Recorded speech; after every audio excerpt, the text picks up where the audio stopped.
All right, welcome everybody to week 3, day 4, and let's talk about monitors, I guess. So this is the monitor I just got yesterday night at 8 p.m. You can see it's right here. It's a giant beast of a monitor. It's the one you can see on the screen right here. 43-inch quantum dot technology, ultra high def, 4K, 144 hertz. Yeah, the trouble with it is, I don't know if this will come through if I shine the light on it.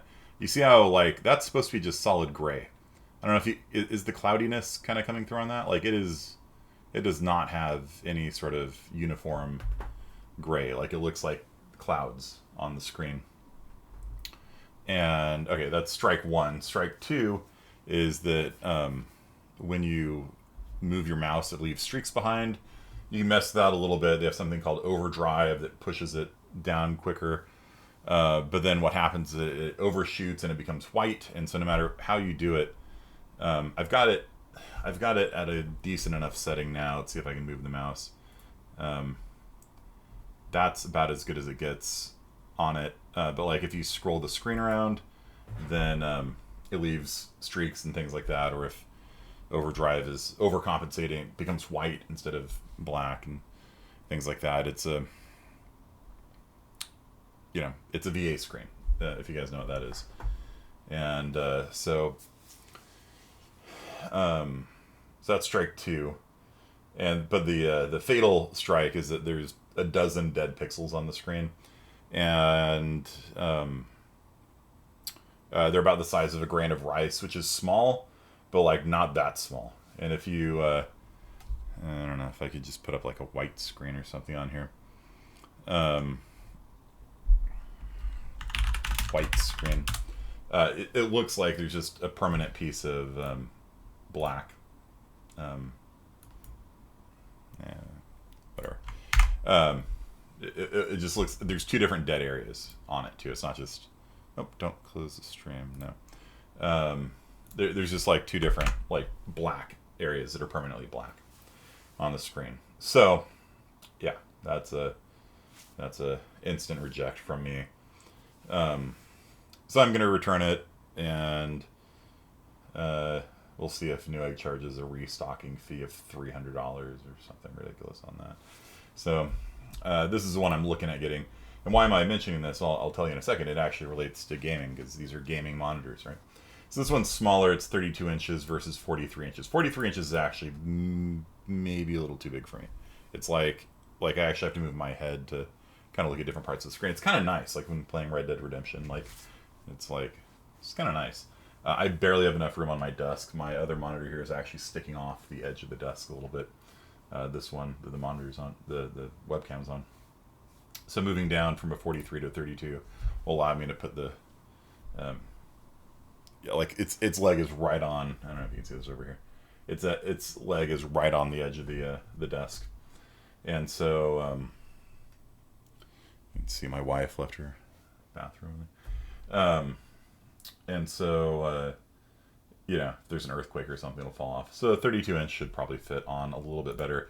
It's also it's got a different panel type. Does it mention it on here?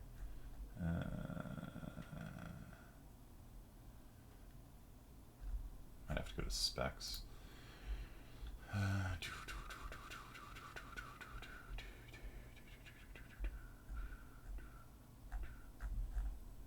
It's an IPS panel. I don't know if it says so on here though. There we go. Okay, so it's an IPS panel. An IPS panel has better color and better angle viewing. That's actually a problem with this one here, is that if I move my head from just like, I'm not even like, I'm in front of the screen, like you get that weird LCD glow from the edges of the screen because it's so big. Like you actually have a poor viewing angle like at 0 degrees angle off center. You still get the off angle viewing glow. So IPS screens don't have that problem as much. Like you have to be pretty far off to the side to see it change colors. This thing is just too terrible for me. Let's see. So this is important. So adaptive sync, also called VRR, variable rate refresh, also known as Gsync on NVIDIA's custom proprietary solution for it, is kind of important. Back in the day, when screens were all just made for televisions, right, and then computer monitors were sort of an afterthought, right? All LCD screens were 60 hertz. And so what that means is that 60 times a second, the screen updates. So like if I move my hand 60 times a second, my hand will move positions. And that's okay. Like it's good enough. Like we target a minimum of 60 hertz, 60 frames a second when making video games. That's kind of your... it's good enough to look good. 30 frames a second is noticeably jerky, and anything below 30 frames a second is basically unplayable. Movies are actually at 24 frames a second. Movies are actually at 24 hertz. And it's really funny because like when they released The Hobbit, they released The Hobbit at 60 frames a second, and it was so smooth, it looked unnatural, and people would get motion sickness and things like that. Even though on their computer screens, it's normally 60 hertz, hopefully 60 hertz. So I don't know. Have any of you guys seen like a higher speed display, like with motion flow turned on? It's sometimes called the soap opera effect on television, where it'll like interpolate between two different frames, and it'll actually play television content at like 120 frames a second. Have you guys ever seen that on a television? And it's like it's all like flowy and stuff like that. Have any of you guys seen that? No? Do you know what I'm talking about? Might be a driver issue on the backlight. What is your comments on LCD test? Week 3, day 3, is it? What is this? Yeah, week 3, day 3. Did I say day 4? No, whatever. I can have it. You don't want it with a dead pixel. This thing is not a cheap. It's not a cheap display. It just how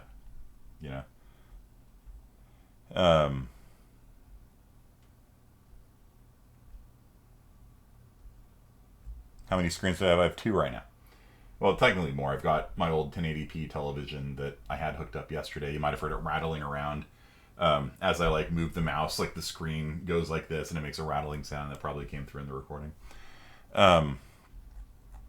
So Deco Gear 43 inch. Let's take a look at that one. So anyhow, so G-Sync and variable rate refresh. Geez, $1,600. No, not enough resolution for me. Sorry. I need the 4K, man. Sorry. So variable rate refresh, VRR, is the generic term for AMD Freesync, NVIDIA Gsync, adaptive sync, that kind of stuff.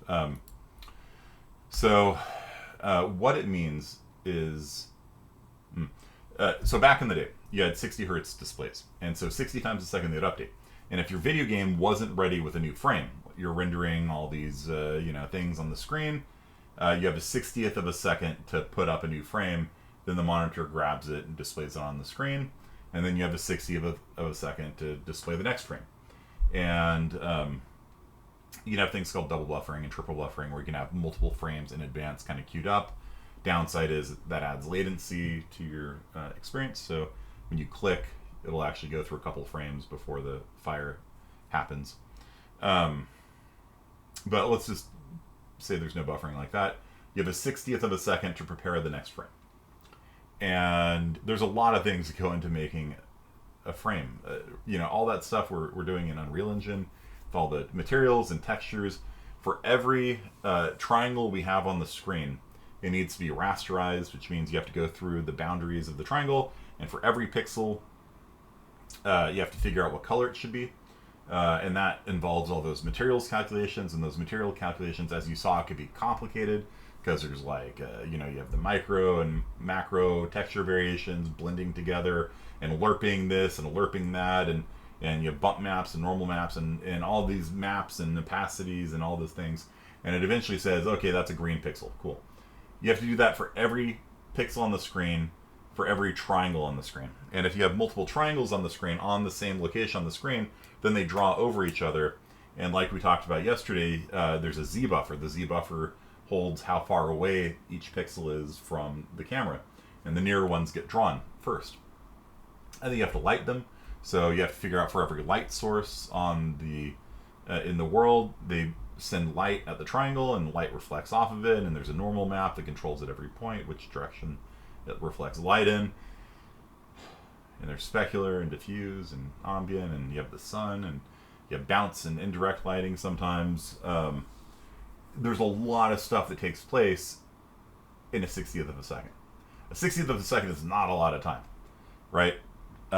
It is not a lot of time. Now, if you have like a really powerful graphics card, you know, what happens is that these things get parallelized, like different, your GPU has all sorts of different processors that all do the same thing, and they kind of parcel up the tasks and figure it out amongst themselves what is going on. But 1/60 is 16 milliseconds. You have 16 milliseconds to do everything, and that's including processing your input, mouse, keyboard, network reading, loading things off disk if you have to, and rendering the frame. You have a 16 milliseconds to do that. It's not a lot of time. So what happens is that sometimes games will exceed that budget. Like, let's say you're shooting for 16 milliseconds, you get 17.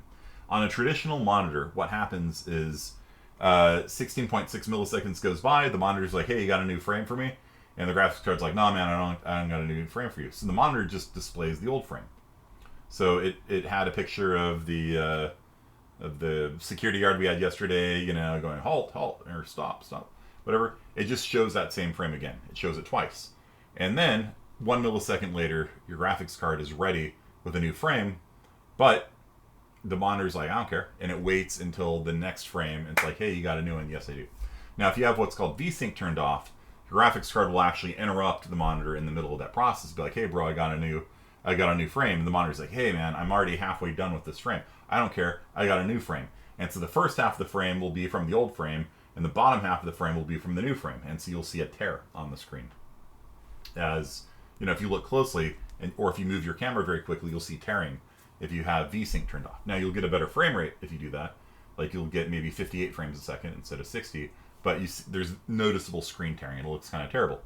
So a lot of people play with Vsync on, which means if you go even 1 millisecond past what you need to get 60 frames a second, you get 30 frames a second, because every other frame you're skipping.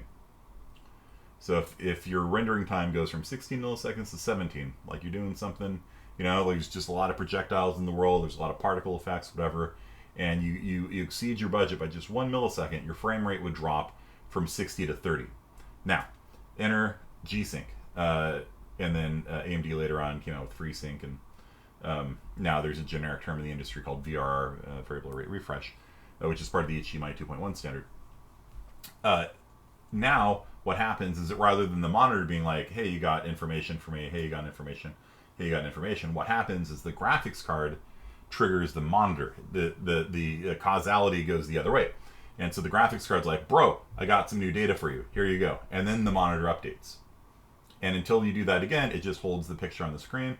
Then when you send it another frame, it updates. And so rather than the monitor querying the graphics card over and over again, the graphics card tells the monitor, hey, here's some new data.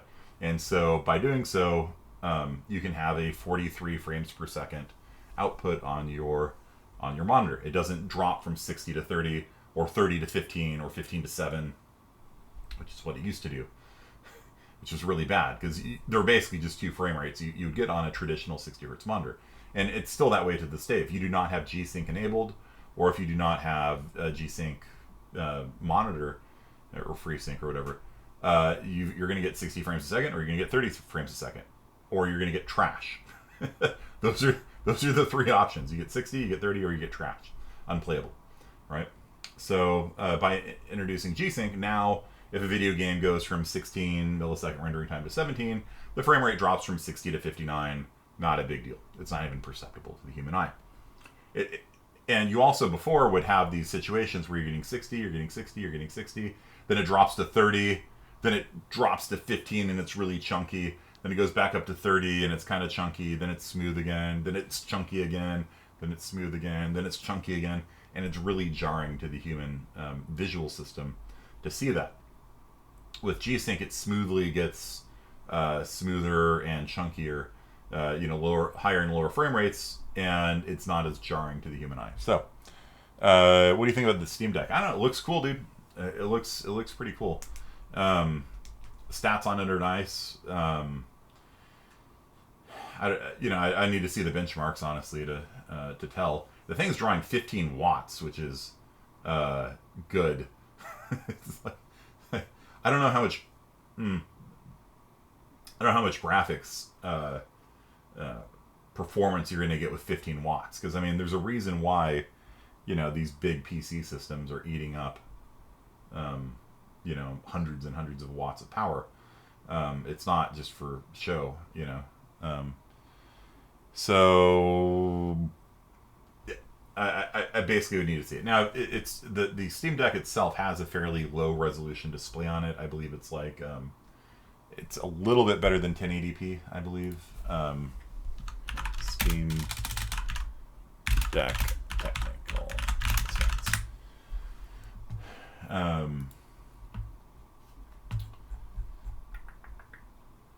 Yeah, and I mean, looks. Who knows? Display. Oh no, it's not even 1080p. It's actually slightly better than 720p. So it's a fairly low resolution display. It is IPS, which I prefer. A lot of gamers don't like IPS. They like TN or VA monitors, but as you can tell from my rant about this thing, I'm not a huge fan. I actually do like IPS for gaming. The monitor that I have in the shop right now for 2 months, thanks Asus. I just got the email right before class. They're finally repairing it. And they might be charging me $100. I'm not sure why. I just wrote back to them. That's a 144 hertz IPS G-Sync screen. It's nice. It's got enough brightness, I think, for a small display. It's a 7-inch display. Yeah, it's fine. Let's see how many teraflops. 3090 teraflops.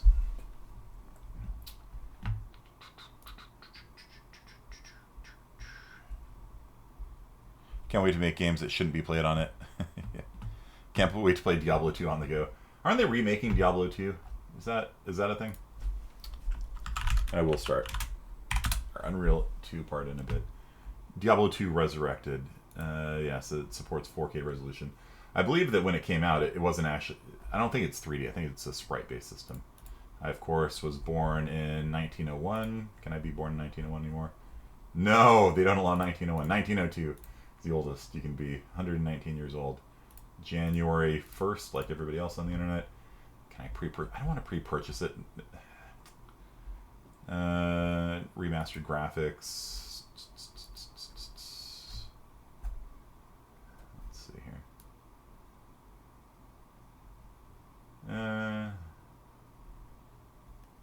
I don't know. It actually doesn't look very different to me, to be perfectly frank. I almost kind of prefer the old one. You can almost see it better. Yeah, the old system. What you do in a system like this, back in the day, is that you would usually get like a clay model of like the barbarian or whatever, and you put it on an armature, which is a little spinny disc thing, and you would spin it. It would rotate exactly 45 degrees, and you take a photo. And you'd rotate it 45 degrees and take a photo. So you take a shot of it from every angle, and then those pictures go into your game. And then you pose it with an axe and an axe and an axe and an axe, in different positions. You take photos of them from all 8 directions, and that set of pictures is what makes up the game. And you do that for each of your monsters. So you've got your goblins there, and so the trouble is they can't turn more precisely than 45 degrees. You can go east, you can go northeast, or you can go north. And that's about it. And so in a 3D thing, you'll see it rotates. You see, this is the new 3D. It can actually smoothly rotate, whereas in the sprite-based system, it just clicks 45 degrees to 45 degrees Honestly, though, like, not a big deal. And like the house down here is actually more visible. Like if you look at the thing down here, like you can actually see the inside of that house. Whereas here it's just black. So I don't know. Anyway, so yeah, that was the old way of doing things. Nowadays everything's 3D graphics, which is why you need to learn the math that we're talking about.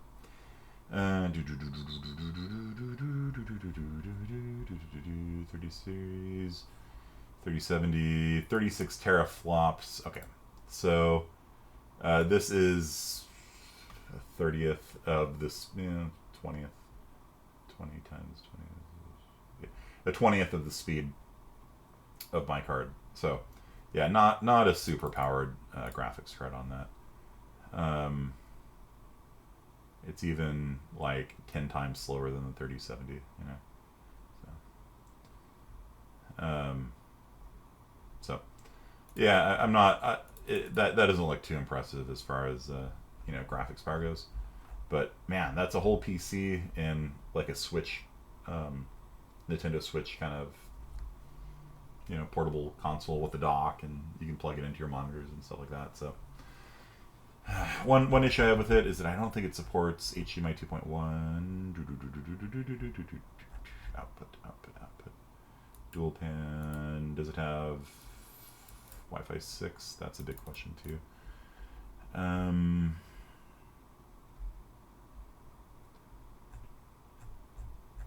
Where's the dock? Here we go. Yeah, the dock doesn't support HDMI 2.1. It does support DisplayPort 1.4. So it could do 4K at up to 98 hertz, which is for the graphics card inside of this thing, it's probably not a big deal. Yeah. So anyhow, so this is the monitor I'm thinking about getting. It's 32-inch thing here, and I'll have to send this thing back and pay the restocking fee. Yay! Unless yeah, I mean, if any of you guys want to buy it off me, I guess. I don't know.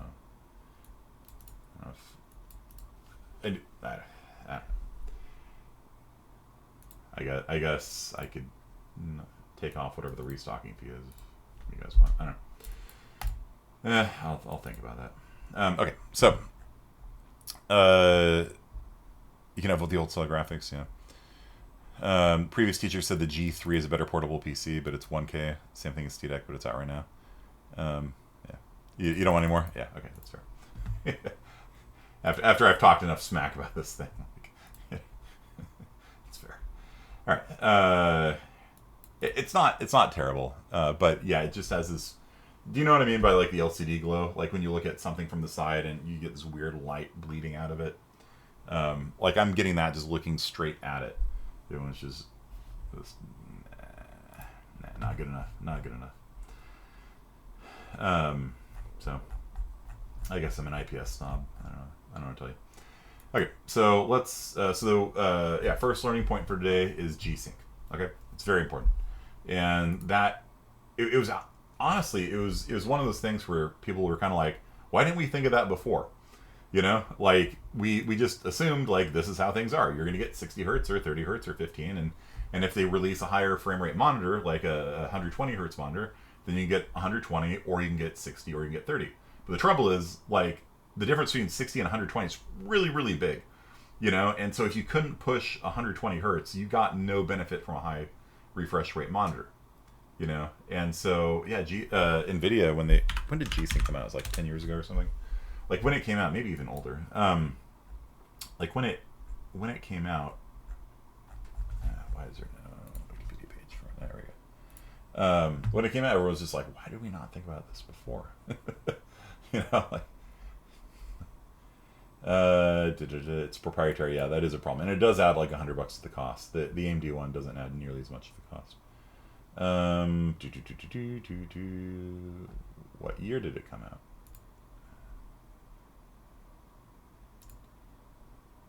This is okay. What year did that come out? 2012. Yeah, so about 10 years ago. Yeah, it was one of those things where people were just like, I mean that issue that we were talking about there with you either get 60 or 30. Like Like that was a talk we had when I was working in the games industry, a long time ago, right? And PC gaming had taken off for 20 years at that point. 3D gaming had been around for almost 20 years at that point. And then somebody was just like, hey, we could fix that. And yeah, it was a game changer. Okay, so we're going to talk a little bit more about math today. Yay, math. You have to know how to do additions and subtractions and multiplication and division. And you should be good. And then we will hop back into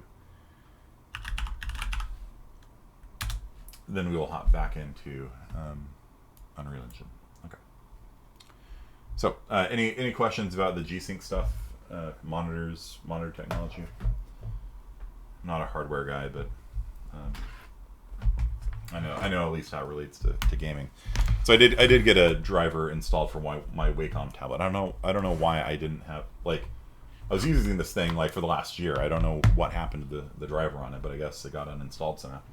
So it should be, yeah. See, I can go all the way to the edge of the tablet now. Whereas before, like when I got like 2/3 of the way across, it just stopped moving, and so I'd like be drawing a line, and then it would just go like that, even though I was still moving the pen to the right. QLED monitor. How is G9? Samsung Odyssey G9. Let's take a look at this.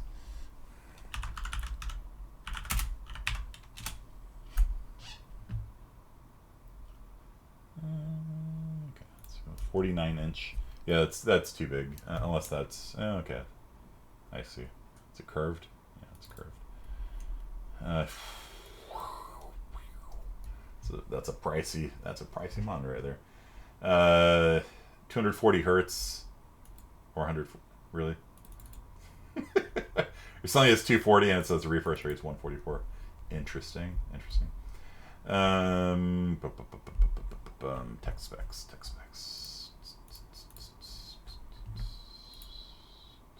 HDR 1000. This screen is technically HDR 1000.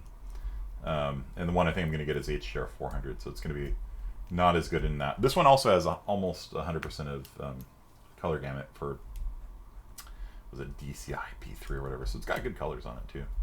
But yeah, this thing has lethal downsides.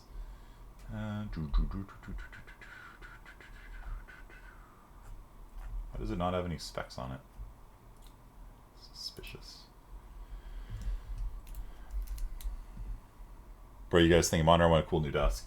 Yeah, I got a sit stand desk, which is really nice. You can see that up there. It's in the upright and elevated position. That's where I use my laptop. So I stand up, and then when my legs get tired, I sit down and then stand up again. It's good because I feel like it's not healthy to be sitting down too much. Which might sound weird coming from a computer science professor, but we know what we're talking about. So 240 hertz, okay, 1 millisecond refresh time. Oh, that's what this is, but it doesn't mean it looks good. G-Sync support, see it all on one screen. See all specs. Here we go. Okay. So it doesn't say if it's an IPS screen or not. It just says quantum LED, which is a kind of a nonsense marketing term. Curved double 2K. Okay, so it's essentially two 2K monitors. 420 nits, peak of 100,000. That's pretty good. Contrast ratio is pretty good. Viewing angle, who knows if you can believe that or not. Color gamut, 88%, 95% of DCI. Oh, it's a VA. Okay, yeah. So same as this screen here. Probably the curve will help with some of the color bleed kind of stuff that I'm seeing here. 240 hertz is nice though. Yeah, if that's your cup of tea, go for it. I personally, like, if I was going to spend $2,000 on a monitor, I'd probably get two high refresh rate IPS screens instead. But it's not. I mean, you have the Commander's share going on. Yeah. Okay. You built your desk. Nice. Yeah. Okay. All right. So let's get talking about math. So good questions about. Come on. You're not doing anything? Okay. There you go. All right. So let's create a new page for today. It's 721. 72121.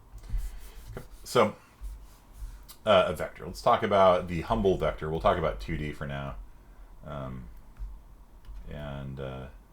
Let's say this is 3 to the right and 2 up. Okay. So you guys have all seen, and look, I can actually write lightly, or if I push down, it gets thicker. Yeah. It's nice having the drivers installed. Okay, so this is a vector. Like, I'm sure you guys have all taken algebra, right? So this is 3 to the right and 2 up. And so this could mean, you use vectors for everything. It could be position, right? Position is usually held in a vector. We'll just talk about 2D. 3D, just add a third number and it just makes everything more complicated. All the principles are the same. Is it 4K because it comes with the PC, or is it just 4K to have the chair? I'd rather get like 4 VRs. Yeah. I don't know, I'm just kind of a snob. I need 4K resolution. 1440 is not good enough for me. All right, so this vector here could mean position. So it could mean that I am currently at x is equal to 3 and y is equal to 2 in the world. We also use vectors for velocity. And so if we use this vector to mean its velocity, that means it is traveling, x is increasing by 3 every frame and y is increasing by 2 every frame. So these things are kind of a generic, it could be your, I don't know, scale, like it's scaled 3 in the x direction and 2 in the y direction. Vectors are just kind of a general purpose concept. All a vector means, what does a vector mean? A vector, a vector a vector is multiple numbers. That's all a vector is. Technically, it's a 1D array of numbers. That's all it is. It sounds, it sounds sciencey. Vector. Scalar is another great word. Do you guys know what a scalar is? Something that scales something, right? Nope. Scalar is one number. Didn't we go over scalar? Yeah. So there's a scalar parameter and there's a vector parameter, right? You hold down S and click and it does a scalar parameter. A scalar is just one number. And you're like, why the hell wouldn't you just call it a number? And I don't know. I don't have a good answer for you. Like, math people just love their terminology, and it sounds like really cool and, sciencey and stuff like that. I guess you don't get a PhD if you say, my thesis is on combining lots of numbers.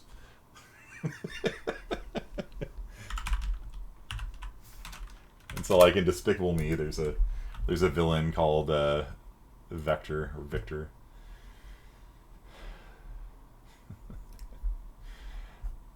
So,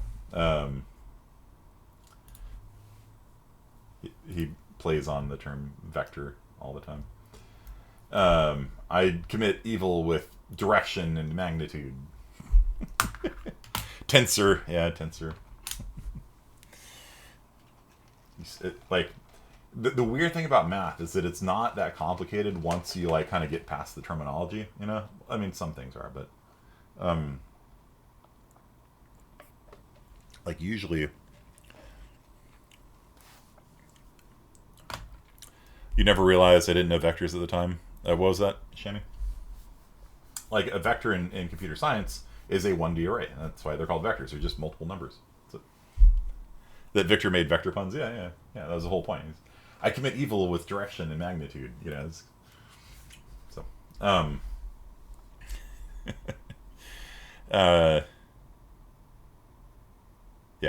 yeah. So yeah.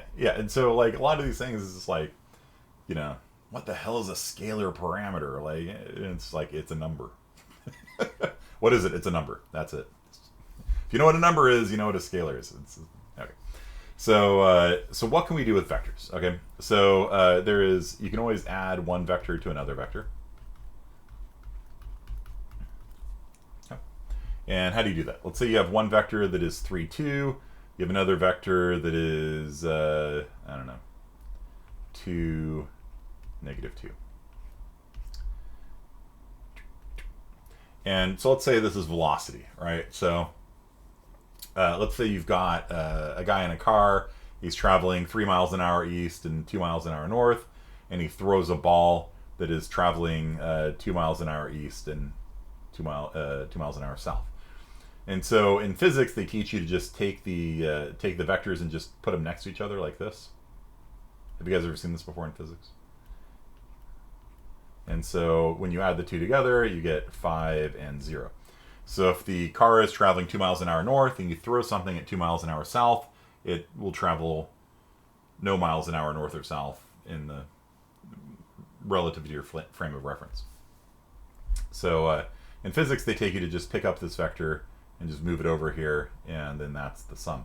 I like to do it just like this. If you have 3, 2, and you add 2, -2, then it's 5, 0.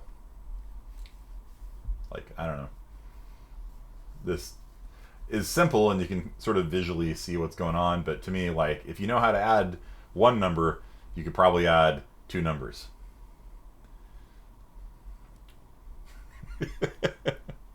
You've never taken physics? Well, there you go. You'll probably see that when you take physics. You know, there's going to be a monkey and it's hanging from a tree, and then this is at 30 degrees and this is at 45 degrees, and there's 2 trees here, and you have to figure out, you know, it's like hanging on to these ropes here, and the monkey weighs 50 kilograms. You have this is, yeah, all over the place in mechanics. It's pretty standard stuff. And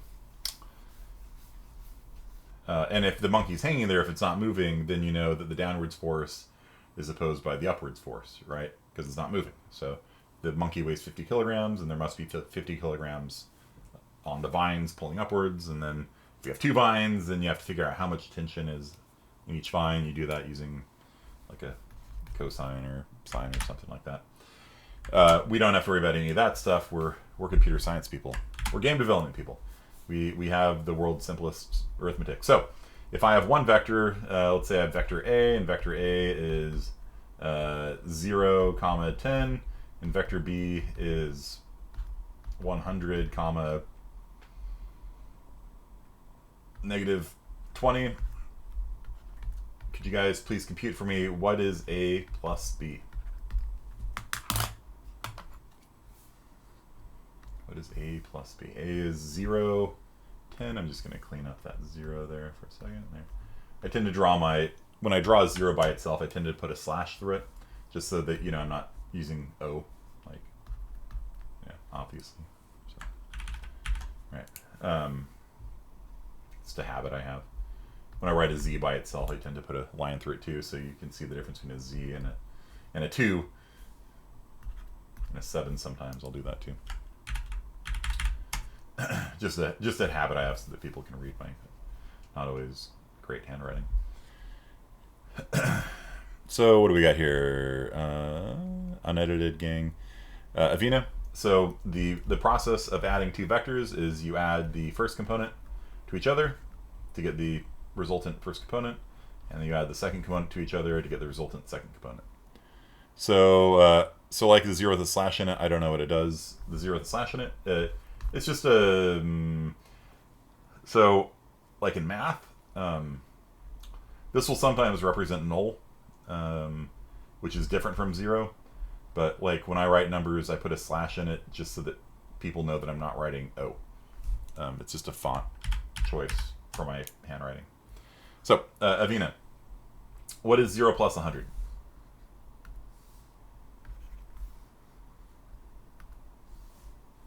100? Okay. And what is 10 plus -20? -10. Yeah. Good.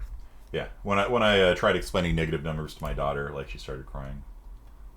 You can't have negative apples, Daddy. Doesn't make sense. So, debt. Yeah, that's a good way of explaining it. I owe you 10 apples. Yeah. But you don't have 10 apples. You can't have -10 apples. She gets it now. But I'm expecting to have the same conversation when we talk about like imaginary numbers. You know, you can't have an imaginary number. Not aren't all numbers imaginary? Yeah. So when you add two vectors together, you just take the first component, add them. You take the second component and add them. So if you can add one number to another number, you're pretty good. Let's do one more just to make sense. And those of you that did not respond to this one, I want to see you guys respond to this one. So who didn't respond? I'm gonna call you guys out. Yui, let's see, Duncan. We need to take roll today too. Simmons, Tronas. Yeah. All right. There we go. Okay. So A is 2, 3. And B is 10, 10. What is A plus B?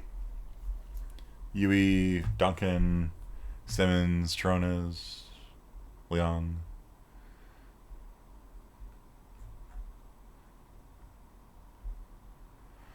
You thought it was going to be a trick question? Yeah.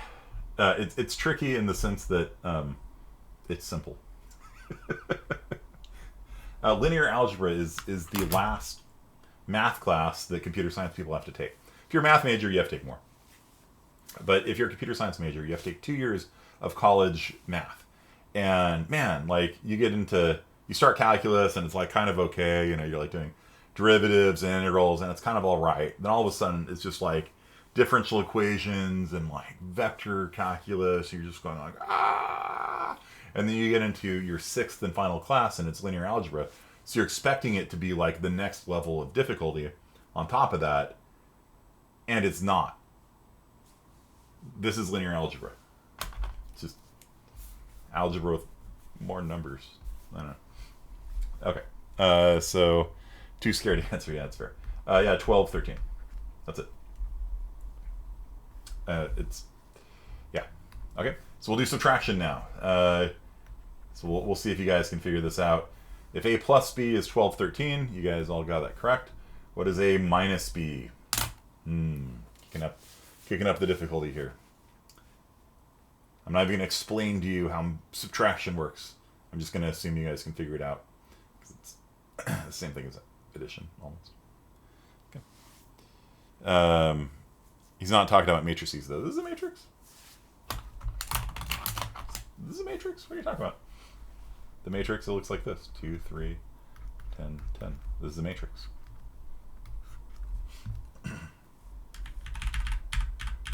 Just less terminology. Alright, so it is, in fact, -8 and -7. Yep, that's the answer. Okay, now, multiplying a vector. So this is vector plus vector, vector minus vector. And I think your daily work for today is actually going to be a quiz. It's not going to be, because you still have the security guard to do on Unreal Engine. That's due tomorrow, actually. I gave you guys 2 days on that because there is a lot of steps in it. None of it's hard, but if you get something wrong, then it's really easy to get stuck, you know. And to be fair, like I probably could have done a better job laying out those things, but there's just spaghetti of lines everywhere. So your daily work for today is actually going to be just a math quiz to do vector plus vector. That's going to be the first question. Vector minus vector is going to be the second question. Now we're going to do vector times a scalar. All right, so get ready for this one. To do this one, you guys have to know multiplication. Okay, we're moving beyond first grade math. We're up to second grade math now. All right. You guys mentally prepared for this?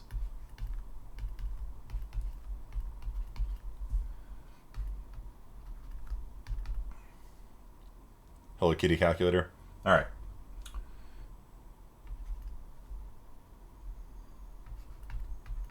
I'm going to give you an example. If A is the vector 10, 20, and B is 2, A times B is 20, 40.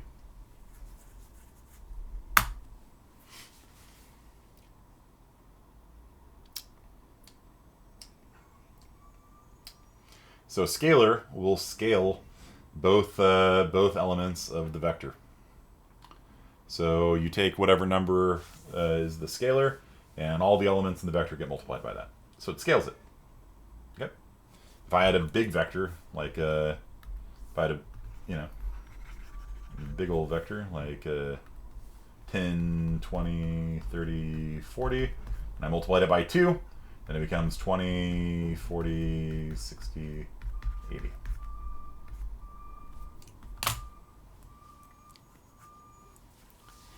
What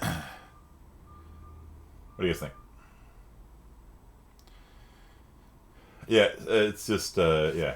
Here it is. And the this OneNote notebook, Avina. It's on. I posted the link to it at the end of yesterday. I guess I could pin it here. Let me. Well, I'll do it at the end of the lecture. But you can pull up all of my lecture notes. All these things are online. This OneNote is online. You can view it at any time, and it's actually for all of my classes. I think you can't share, or maybe you can share, but I don't know how. But like when I shared this notebook, it shares all the notebooks. So just make sure you click on like IS50A Summer 2021. And I guess I can rename this one. Rename section to be. This was from Spring 2021. So.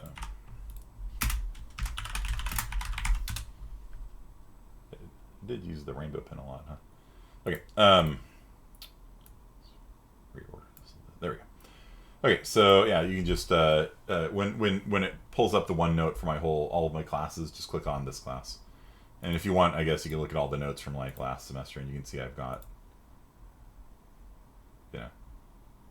notes in there, I guess. If you want to try and decipher my handwriting, I guess. Okay, so let me quiz you on vector times scalar. So when you do a vector times scalar, you all the elements get multiplied by the scalar. So I'll give you a hard one. All right. A is equal to 7.1, because remember these things don't have to be integers, by negative 2.1, and B is going to be 3. Okay, so what is A times B?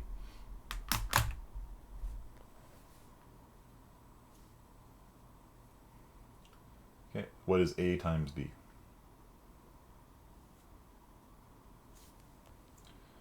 Okay, so the first element is correct, 21.3. So 3 times 7.1. The second element is negative 6.3. Good. Very good, very good, very good.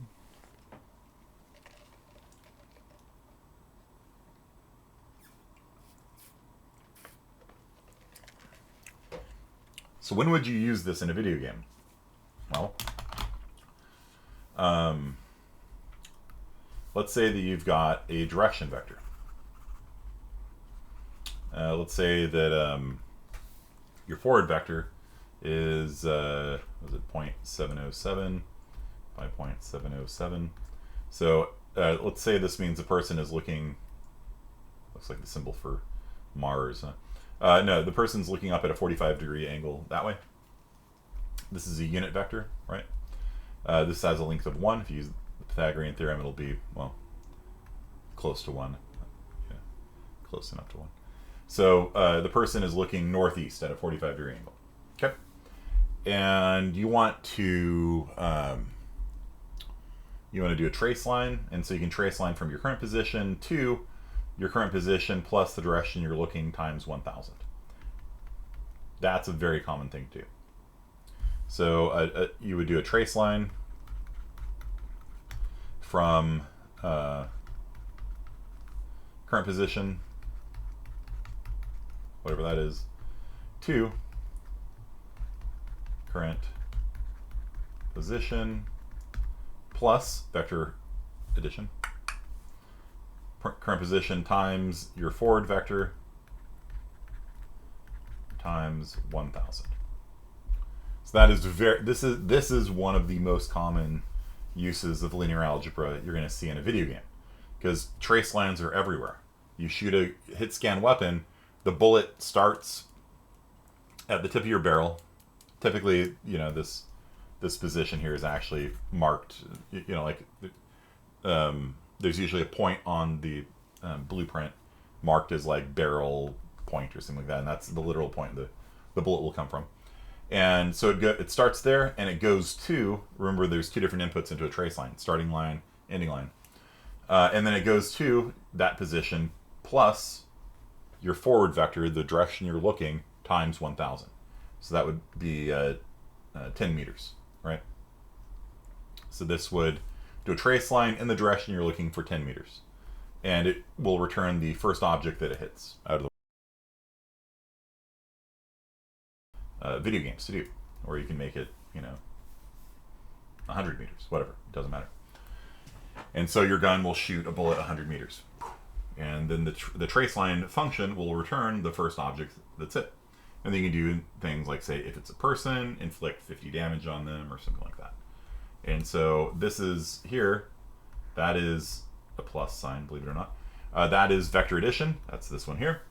And this is a multiply. It's a vector times a scalar. It's this one here. Okay. So that is like where, like, so I'm saying, like, you can't really make 3D video games.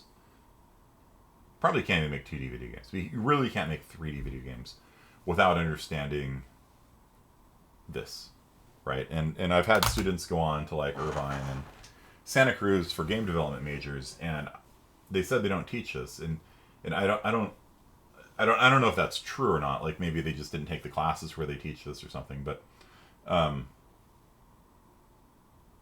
like when I started working in industry, this was the first thing they taught me. Like they're like, welcome to making virtual reality arcade games. Here's a book of math. Only read chapter 1 and 2, you know? And I took it with me to Puerto Vallarta because I worked there for a week and then I went on vacation. I just graduated from high school, and I'd already purchased a trip to Puerto Vallarta with a senior trip with the rest of my class, and or not the whole class, but you know, I'd been working at Dairy Queen, so I could afford it. And so I'm like, all right, sure, I'll work for you for a week, but like you should be aware I'm about to go on vacation. I'm like, yeah, that's fine. So I literally put in a week's worth of work. I'm like, oh boy, I'm tired. You know, time for Mexico. You know. But I actually seriously took that book with me to Mexico, and I sat on the beach in Puerto Vallarta, playing some beach volleyball, and then sitting back with a margarita that I won from winning the beach volleyball tournament, and reading a book of essentially linear algebra, and it's really important as it turns out. So yeah, and so kind of understanding like these kind of really basic things. If B is 1,000, or yeah, let's just do 1,000. If B is 1,000, then it's going to go 2, 3. It's going to go 707 centimeters east, 707 centimeters north, and that point there will be this plus with the original position. Let's say the original position was 1,000, 1,000. Then the final point will be 10,707, 10,707. So if our starting point here is 1,000, 1,000, then our ending point here would be 1,707, 1,707. So that's how you compute. That's the starting point. That's the ending point. You pass those 2 points into trace line, and then the trace line happens. How that happens for this semester is magic. In IS50B, you will learn how that happens. How do you write a game engine that can quickly query the game world and tell you what you actually hit? Because that, to me, always seemed like magic, right? Like, how do you, there's a lot of things in the world. Are you going to go 1 centimeter at a time, you know, seeing if you're hitting something? Because that's really painfully expensive, right? So, how that works, we talk about in IS50B. So, IS50B also has actual C++ programming in it. This semester does not. Or at least not yet. I might add it at some point, but this class is designed to be really for people who want to do blueprints and things like that. There's no text C++ coding or anything like that. but the next semester. And if you're not a programmer and you want to take IS50B, I did mail the dean yesterday about it. So hopefully we'll get it put on the calendar for fall. So you should be able to take second semester game development if you'd like in the fall. And if you're not a programmer person, I work with you. Like last semester, I had a student drop because he's like, I can't do the C++. I'm like, bro, just talk to me, dude. There's 4 people in this class. Like, you know, just talk. Like I'm a reasonable person. Just talk to me. And so he actually re-added the class, and we had to go through all this paperwork to re-add. Oh, sorry, I dropped on accident. My bad. You know, and he re-added. He did fine. He was the guy that made that I showed you the mod, right, with the dragons fighting and stuff like that. That was him. You know, so I'm glad he came back because that was pretty cool. Okay, so show us, but understanding. It's important to learn that. It's one thing to show us, and understanding it's another. So yeah, well, you're going to be doing it for your security guard, right?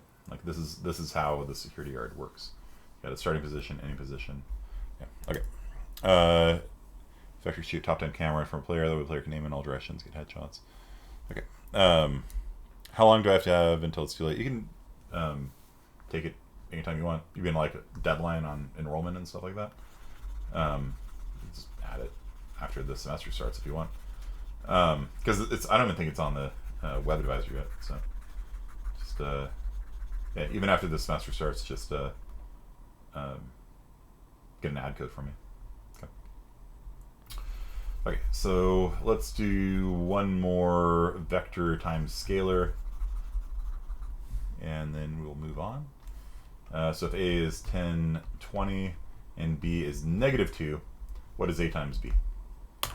So this is scaling it in the opposite direction.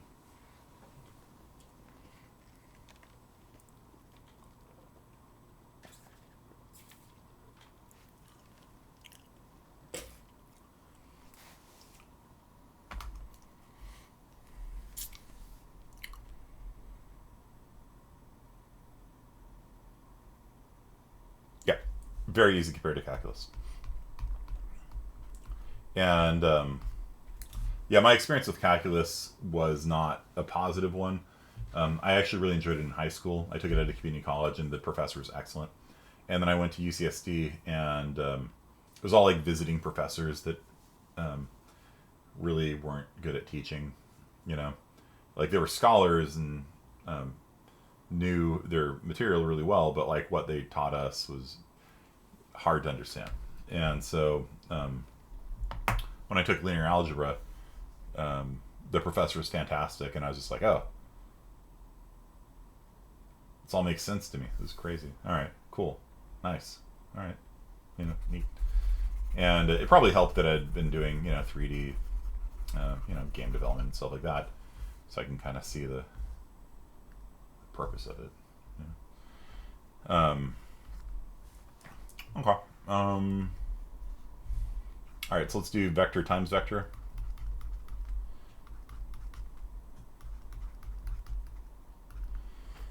And so there's 2 different ways of doing vector times vector. There is the dot product, and there is the and so that one we can write using the circle for multiply, and there's also vector times vector using an x, and that's the cross product. So and we're going to be doing what's called the scalar cross product. Okay, so the dot product is what we talked about yesterday, and the dot product returns either the cosine of the angle if they're given 2 normalized vectors. It's just the cosine between them. An even simpler way of remembering it is x1 x2 minus y1 y2. The cross product is x1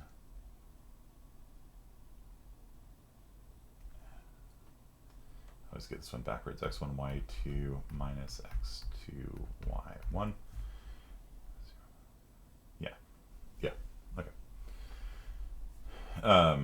So if you have like 3, 4, and these aren't normalized. Let's see.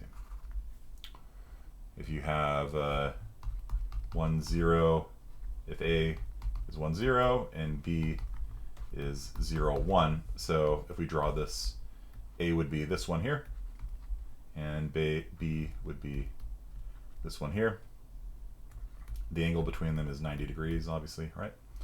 So the cosine of 90 degrees is 0, or you can compute it using algebra. This one here is x1, this one here is y1, this one here is x2, this one here is y2. Okay. So if you do the algebra on it, and so the scalar cross product is the sine. It's the sine of the two angles.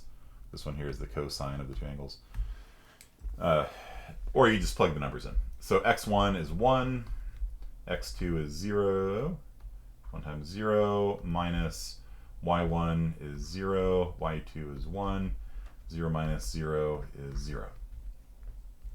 For the scalar cross product, x1 is 1, y2 is 1, it's 1 times 1, minus x2 is 0, y1 is 0, is equal to 1.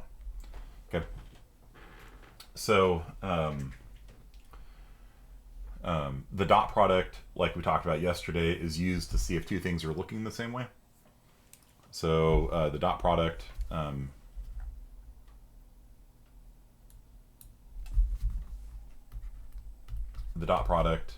one means looking the same way, or they're pointed the same way, yeah, whatever. 0 means looking at 90 degrees to each other.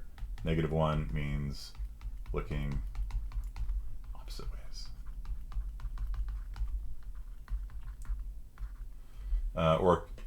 Yeah. So if one person is looking this way, the other person's looking that way, you're going to get -1 when you do that.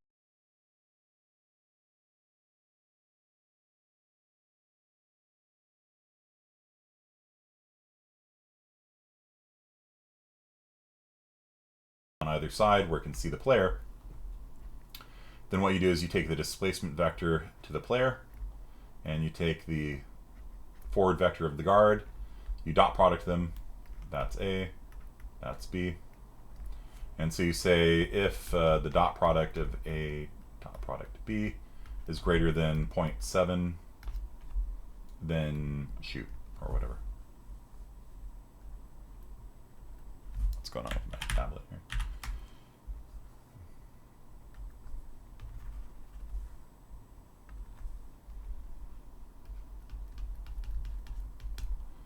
So this is what we did yesterday. So we took the dot product of the forward vector of the guard and the normalized displacement vector to the player, and we actually said if it's just greater than 0. So the guard had 180 degrees field of view, but oftentimes you'll narrow the field of view. So you can say, like, if the dot product is greater than 0.7, then that'll give you about a 45 degree field of view.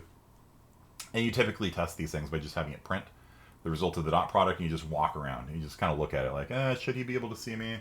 Should he be able to see me? You know, I don't know. Yeah, it feels about right there.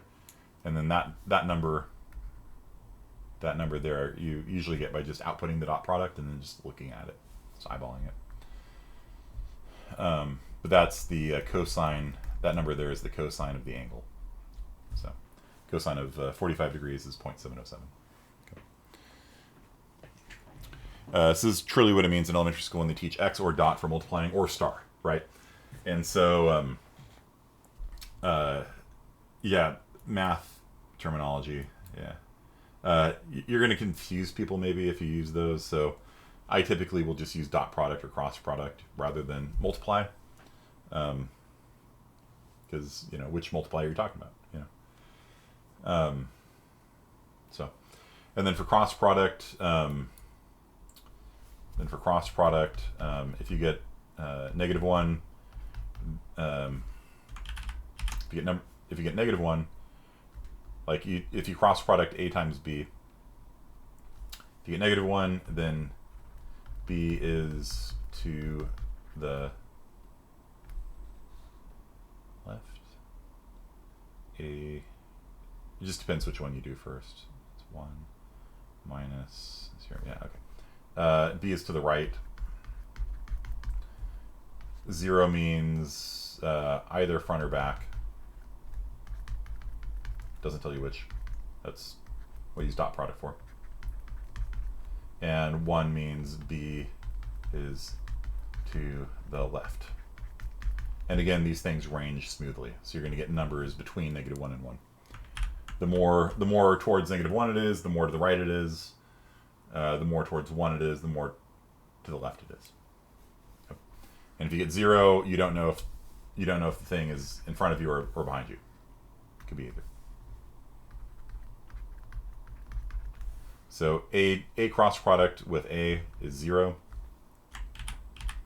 A cross product with -A, -1 times A, is also 0. So you don't know if the thing's in front of you or behind you, but cross product is used to tell if something's to the left or something's to the right. And we typically just say, is it negative or is it positive? If it's negative, it's to the right. If it's positive, it's to the left. And we use that for like in GTA games for like, okay, I'm going to jump this way. Something like that. IS50B, we use cross product a lot. Like if you want to see, like if you have a triangle, if you want to see if a point's inside the triangle, if you've got 3 lines like this, then what you can do is you can cross product this point here with the edge, and if it's to the right, and if it's to the right, and if it's to the right, then it's inside the triangle. So that's one approach you can do to see if something's inside of a triangle. And it works not just for triangles, but all sorts of interesting shapes. This is something called a convex hole. Any sort of convex polygon. And so if it's made up of a bunch of line segments, then you can say, is it to the right? Is it to the right? Is it to the right? Is it to the right? Is it to the right? Is it to the right? Yes? Good. It's inside. And as long as your thing is drawn clockwise, then it works.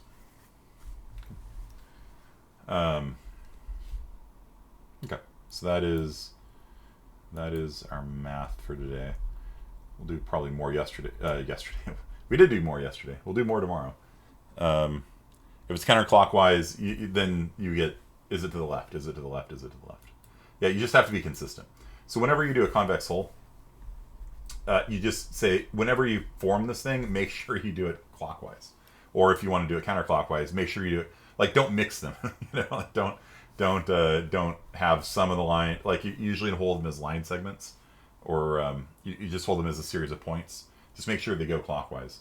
If some are clockwise and some are counterclockwise, yeah, your algorithms won't work. But yeah, if you did it counterclockwise, it's fine. You just have then to test if they're inside. Everything's to the left. Is it to the left? Is it to the left? Is it to the left? Is it to the left? Is it to the left? If it is, the point's inside. Okay. You just have to be consistent. Don't do this on some of them, and don't do clockwise on some and counterclockwise on some. You will you're gonna have a bad time. Yeah. Okay. All right. So let's. Any questions about this? The uses of this are like pretty broad. Like let's say that you've got an airplane, right? So you got an airplane. I don't want to do this, but Jeff Bezos, here's his rocket.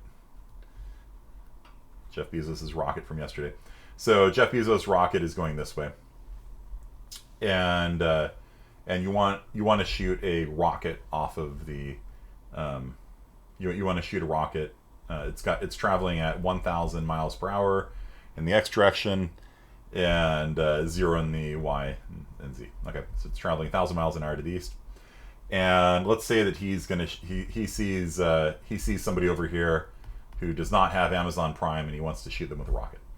So the rocket will fly off. The Amazon Prime rocket here. It travels at 1,000 miles per hour also. Okay, so how would you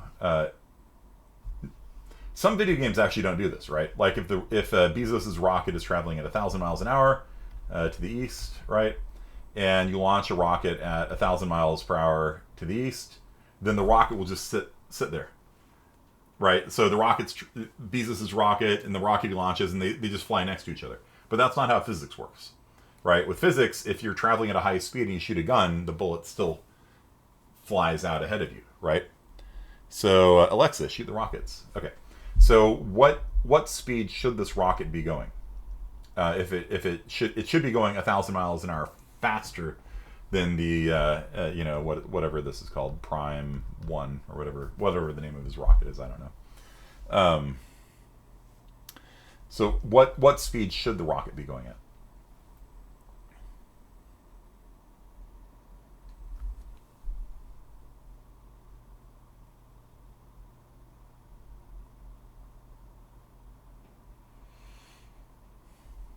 So if it's traveling at 1,000 miles per hour east and you launch a rocket and the rocket's supposed to fly off you 1,000 miles an hour faster than what you're going, what speed should the rocket be going? 2,000. Yeah. But a lot of video games don't do that. And so if you're like super bunny hop, like they're first person shooters, like you'll bunny hop to actually get a lot of speed sometimes, and you shoot a rocket and the rocket will just be kind of hanging out with you, like maybe it's a little bit faster than you, so you're like bunny hopping around. The rocket's just like, you keep firing rockets and you end up with this huge cloud of rockets right in your face, and you're just like kind of riding them in. It's kind of cool but unrealistic. Yeah, I don't personally hate Bezos. I just find it kind of, I find the whole thing kind of funny that, you know, was it Branson launched himself into space and Bezos launched himself into space and Elon Musk has a space company. Like, it's just, I don't know, it's a weird flex, I guess, is what I'm trying to say. Like, okay. Like, it used to be polo, you know, so I guess space exploration's cooler than buying a rugby team or something. I don't know. It just seems weird to me. Okay, so yeah, so the rocket should be at 2,000 miles an hour. And so that is actually a vector addition, right? So this is the rocket, you know, Bezos's rocket, and this is your weapon, and so it's this vector addition. Okay, so you just add the two vectors together, and you end up with 1,000 plus 1,000 is 2,000. Right? One of the weird things you get though is what if you were to shoot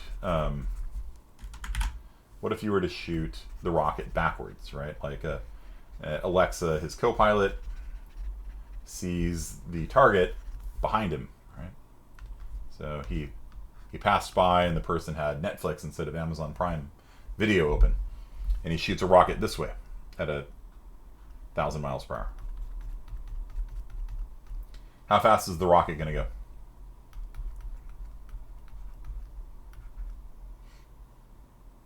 So Prime 1 is traveling this way. He shoots a rocket backwards at 1,000 miles an hour. How fast is the rocket going to be moving in the game?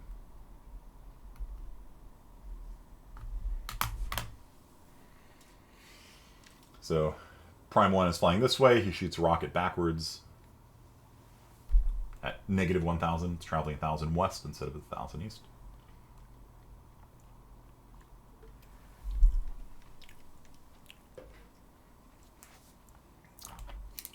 What is 1,000 plus minus 1,000?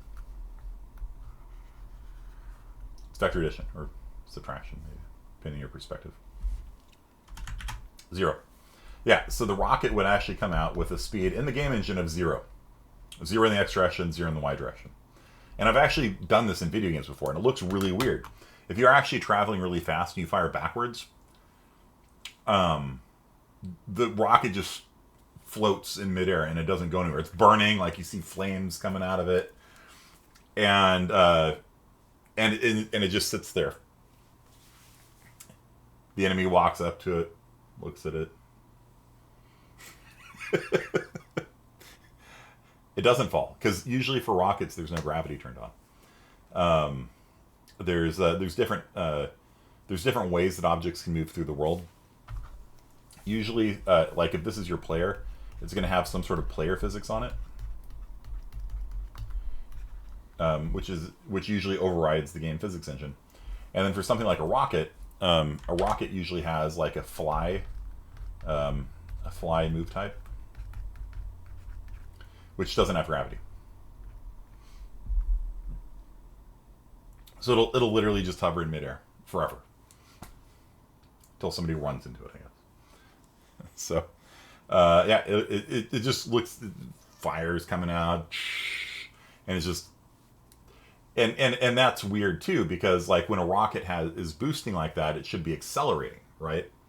It should start off slow and then accelerate up into speed, but we don't usually do that. Usually rockets in video games travel at a constant speed despite having fire coming out of their butts, you know? So no gravity applies, no acceleration applies. The rocket will just sit there burning forever in midair and not moving. And this can actually present a real problem, because if you keep doing that, you can actually fill the entire game world with just rockets that aren't moving, you know? And you can, like, if there's a bridge or something, you can just carpet all of the open area on the bridge with just rockets that are just there, like, just hovering in midair, you know? And so the enemy's like trying to like edge past these rockets that are just hovering in midair and not going anywhere.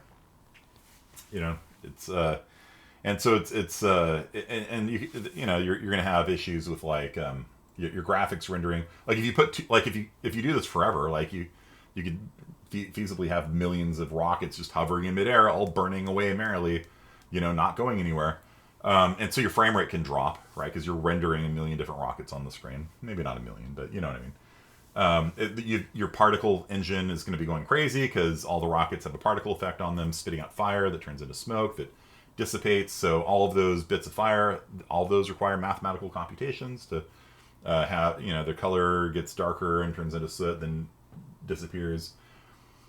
Yeah, your frame rate will tank.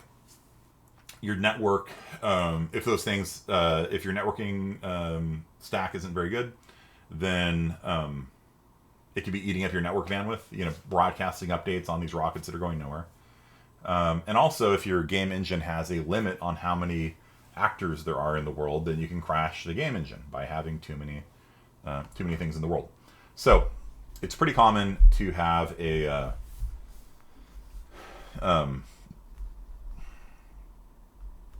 like a maximum lifespan, I guess is one way of putting it,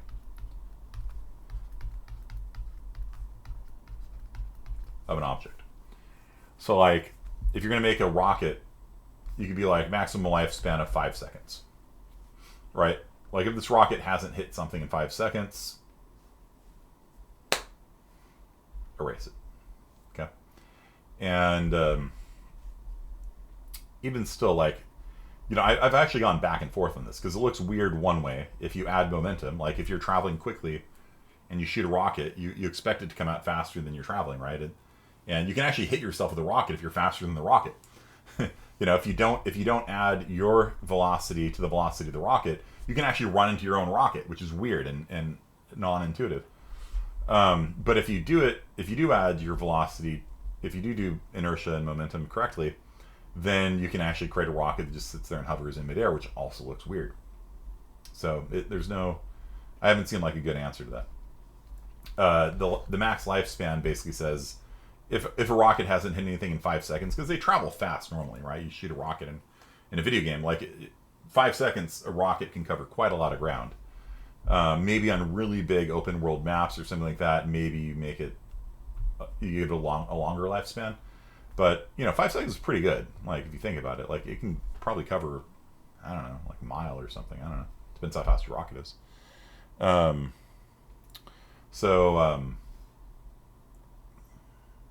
Yeah, and then it just vanishes. You can do this in Unreal Engine. Unreal Engine allows you to set the max lifespan for an object. In Quake, you have to do it manually. Okay.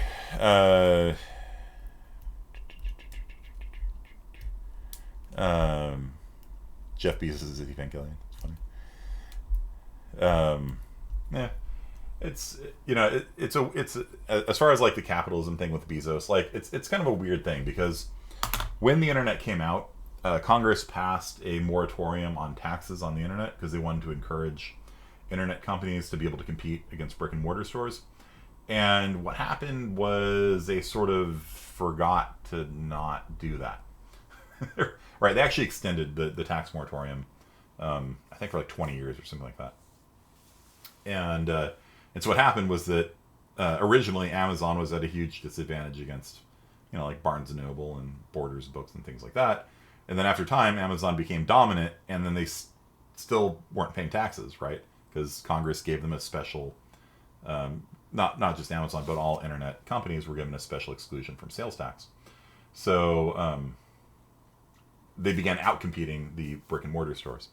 And so it's a classic example of the how government's intervention in the free market can cause unintended consequences, or maybe that was the intended consequences. They wanted to promote internet commerce, and they got it.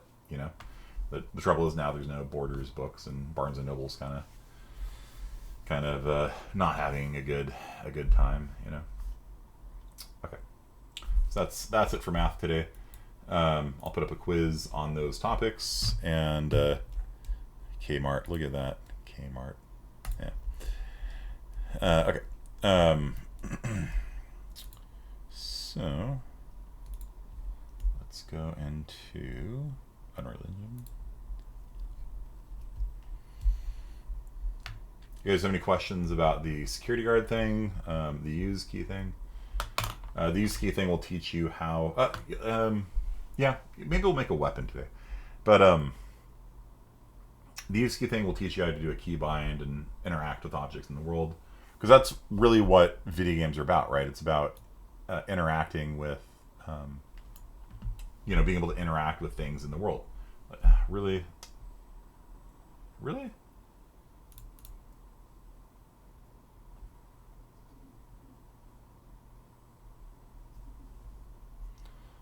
And so, okay, there we go.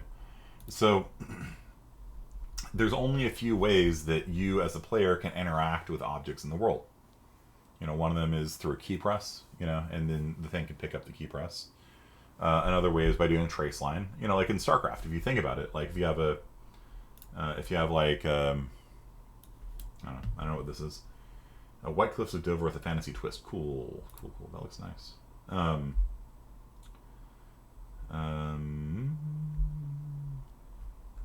Ooh, that's really pretty. It's quite nice. Let's see here. Okay, so let's say you're in a real-time strategy game. Okay. And you've got your units out on a field over there, and you click on it. What happens is it casts a ray from the camera towards wherever your mouse is. And there is a node in Blueprints that tells you where the mouse is. And so basically what you do is you throw a ray in that direction. You essentially do what's called a projection. And whatever the first unit you hit is, that's what you clicked on, right? And so tracing, this line trace thing, is a very powerful method. Like it's not just for shooting a gun in a first-person shooter, like in a real-time strategy game, and you click on things, that's usually a line trace. If you want to cast a spell, and you click and a big circular area appears on fire there, how do you know which units get caught on fire, right? You'll probably do a radius search and find everybody within 50 meters of the click and set them all on fire or whatever. So the ways that I've been talking about interacting with the world, these are your components. This is what you do to make video games. It's really pretty. Well done. Different seasons. Yeah, it's fantastic. Okay. Let's see here.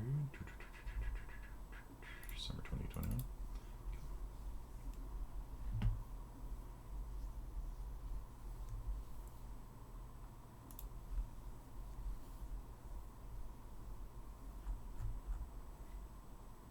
What is that a picture of, Betancourt? Little Caesars Pizza.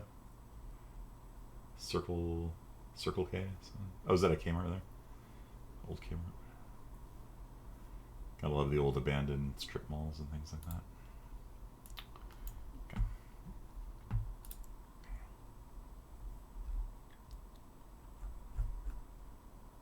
Toys R Us. Okay. All right. So where were we? So let's make a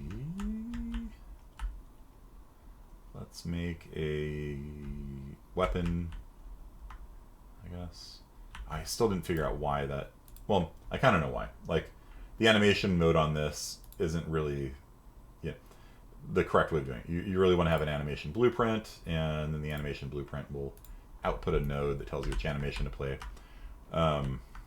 We really need to do a talk on that, but probably not today. We got to get the essence, the most important part of video gaming in today. So we're going to make a weapon today. We're going to make a Hitscan weapon, and we're going to make it kill the security guard. How about that? Does that sound like a fun project for you guys? And we can even have the security guard shoot us and make it a little, I don't know, AI duel kind of thing. I really want to learn melee. Okay, we can make it melee if you want. We can do melee if you want. We have to melee the security guard. The security guard shoots us. That seems fair. Don't take a knife to a gunfight or something like that. Halo, right? For some reason in Halo, like, punching a person does more damage than shooting them with a gun. It drives me crazy. Like, a guy's walking at me and I'm like shooting him with my pistol and he just comes up, dead. You're like, really?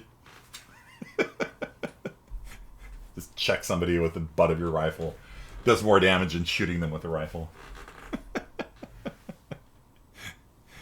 It's funny. Yeah, I know. It's just kind of ridiculous. Okay. So, yeah, okay, sure. We can do a melee attack, and talk about viewport weapons. Nah, it's fine. Yeah, we'll have a melee attack, and I guess we can keep our rubber ball attack too. That's fine, I guess. And then the AI will shoot back at us. Okay, so let's talk about this. How do we do health? What do you guys think? Let's add health on the player, and let's add health on the security guard. And I'm freezing. Why is the AC up so high in here? How would you guys do it? What would you do to add health to a player or to a security guard? A float from 0 to 1, a float or an int, yeah, double. Okay. Which would I use? A float or an int? That's a good question. Because you got some issues, right? Like with a float, you can get numbers that are close to 0 that aren't 0, and I've actually seen that in a video game before where it draws you as dead, but you're actually at like 0.1 health, and so like the UE like shows you as dead, like, but you're actually not dead, and that was because they used a float in one place and an int in another. Floats probably can handle things like half damage a little better without like weird artifacts. Ints display a little bit easier. Let's do a float, I guess. 0 to 100, sure. Yeah, so like, one of the problems, like double equals like equality testing doesn't work very well with floats because you never know if you're exactly going to get. Like, let's say if somebody has 20 health and you do 20 damage to them, does that actually kill them? With integers, it does, right? If with an integer you had 100 health and you hit them for 1 point of damage 100 times, you know that'll kill them. With floats, maybe. It might take 101 shots, you know? And so, ints are more... Maybe we'll do ints. We'll do ints. We've been doing a lot of floats. Okay, so we need to add health to the security guard. We need to add health to the player. Which one do you guys want to do first? Well, x is not equal to 0, or x is less than to 0, then that will always be true. Because it'll always either be not equal to 0 or less. You know what I mean? Like, if you say if x is not equal to 0 or x is less than 0, then that's always going to be true, right? Because if it's 0, no, you're not. I don't know what I'm saying. Yeah. Okay. So then, how do you avoid laser beam accuracy?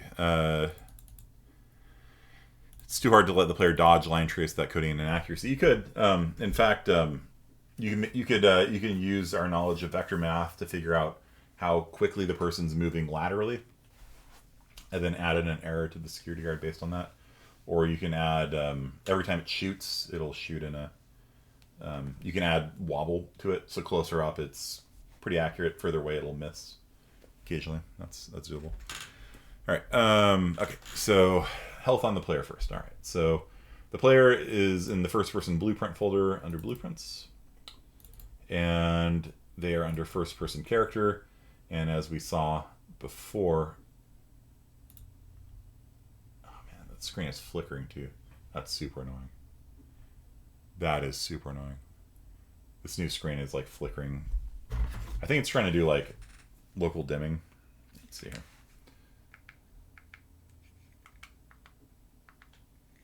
Let's try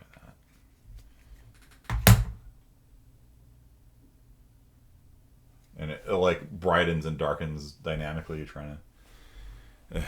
Okay, so we don't have a body, right? Which is kind of an issue.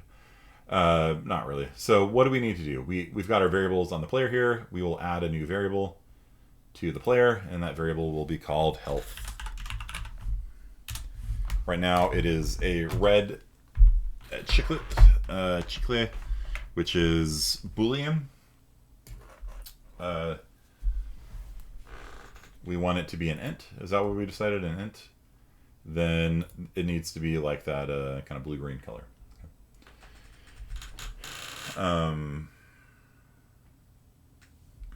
Green is a float. Red is a Boolean. 64-bit integer. I don't think we need 64 bits. I think a regular integer is fine. Okay. Okay. So do you want to do float? It's fine. Okay, let's do float then. All good. Float it is. All right. So compile and save, and after you compile and save, then you can set the default value. That's something that I keep saying because it's easy to forget. You can only set the default value over here. Now, the health we're going to make public. That means that the security guard is going to be able to adjust our health. If we want to do this in a more official fashion, we would probably build a function or something like that that would be like a damage function. Yeah,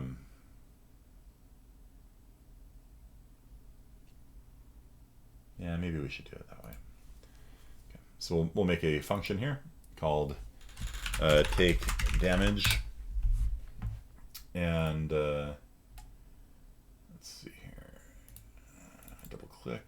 Are we in it? Okay. Oh, that's where it is. Okay. So on the right hand side here, let me move it down a little bit so you can see it beneath my face.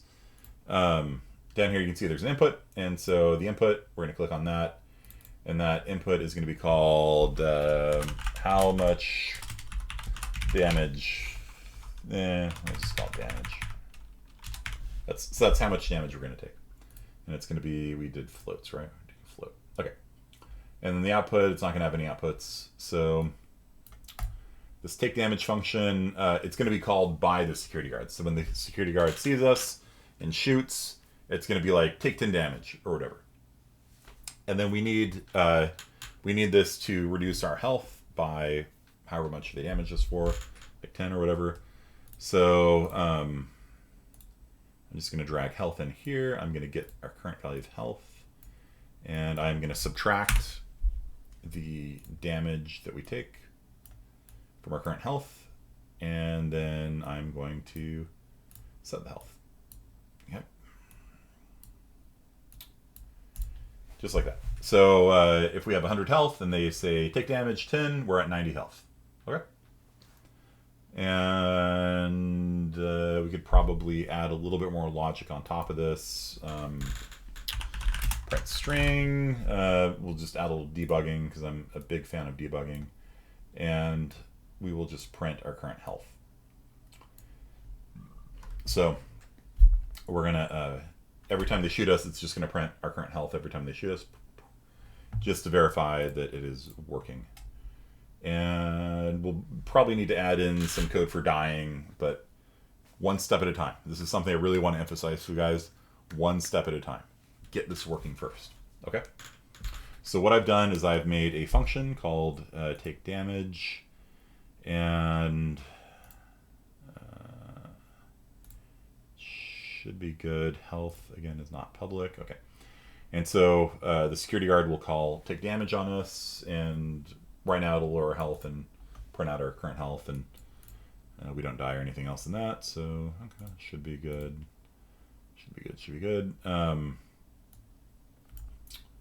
then let's go into the security guard, and we're not going to add health to the security guard just yet, because you want to do the player first. So double click on the security guard, and so we're not going to worry about security guard taking damage yet. We are going to have the security guard damage the player. Okay. So, boom, boom, boom. If the trace line hit the player, the player's in front of the guard. Actor rotation rotates to face us. If we are within the fire distance, then it's going to play an explosion. Okay, so basically this is, we hit the player. It plays an explosion sound. And if you're further away, it'll yell stop at us over and over again. Okay, so here we are going to just call the take damage function. Okay. So the get player character. Character object reference. I don't know if I want to pull that whole thing over here. Let's do this. Get the player character, and we will cast to first person character, so it's the right type. And if that succeeds, I'm just going to print hello. So I just want to verify this works. So I'm going to get player 1. I'm going to try converting player 1 into a first-person character because that's technically what type they are. And I just am going to verify that that is actually working the way that I think it is.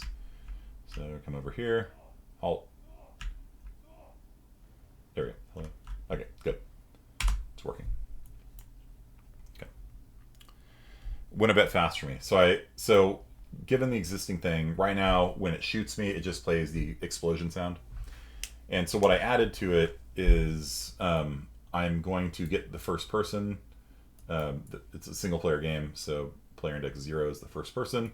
And then I do a cast to first person character.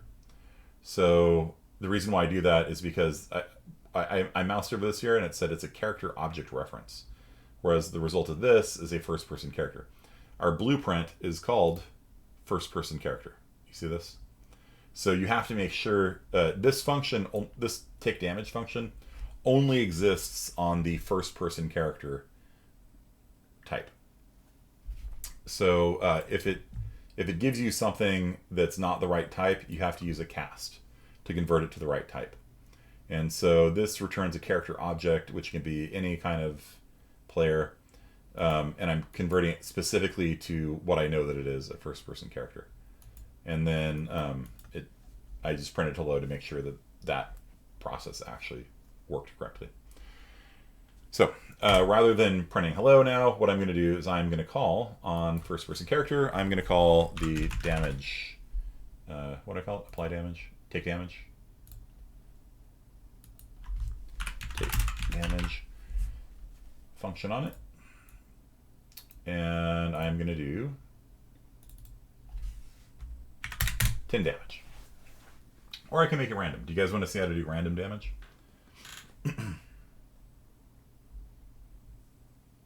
Okay. So you can be random. So random float, and range. Okay.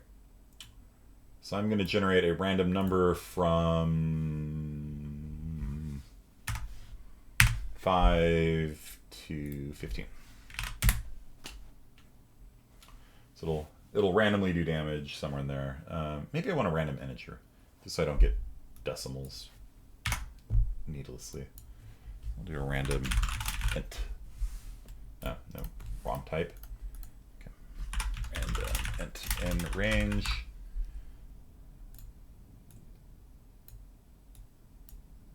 It's going to cast it. This is the casting thing. It converts from an int to a float. So it's going to do between 5 and 15 damage. Before, if I did random float and range, it would sometimes do 5.1, 10.37, and my health would start filling up with decimals unnecessarily. So I'm gonna randomly do 5, 6, 7, 8, 9, 10, 11, 12, 13, 14, 15. So it's gonna roll a d10 and add 5 to it, I guess, or d11. I guess. Add 5 to it. It's really that easy in Unreal Engine? Yeah, it really is. In C++, making a random number is more involved. With the blueprints, you're just like, give me a random number between this and this. It's actually really, it's actually nice. It's really nice to work with. All right, so that, and then we're calling that function that we made called take damage over here. Then, so the blueprint for the security guard, we'll call take damage on the first person character, and then this function over here is going to reduce our health by however much we take damage for, and it's going to just print out our health right now. So come over here,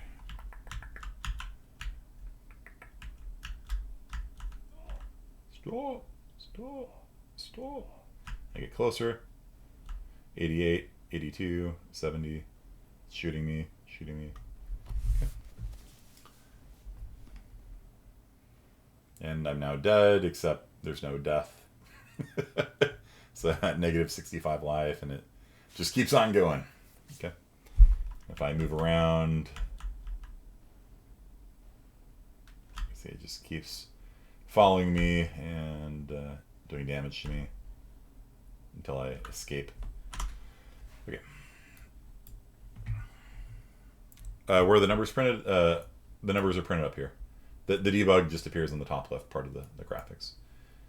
You can probably, I don't know.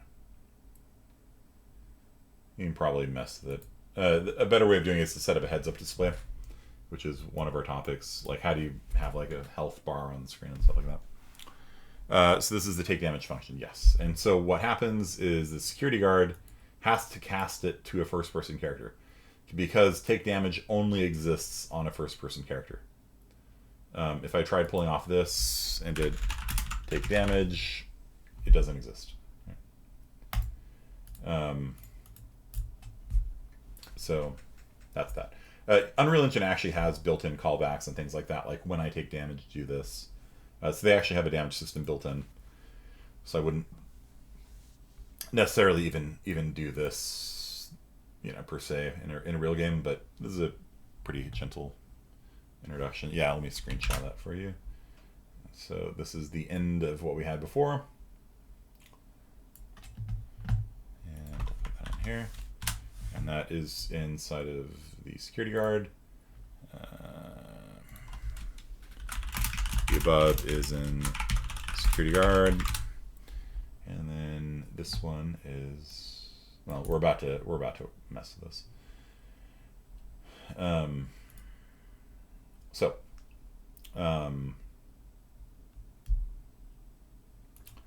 Guess we can leave that, but we need to add in character death. So we need to say if our health is below 0, then I don't know, die or something. I don't know. Delete the actor. Game over. I don't know. Okay.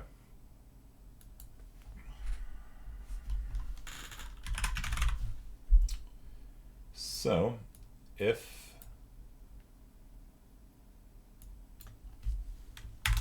less than or equal to. So if health is less than or equal to 0, then we dead. So, there's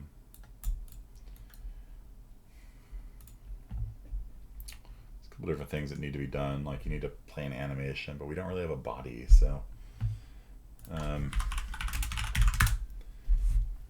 do need to get like a sound. Have you guys ever heard of the Willem scream before?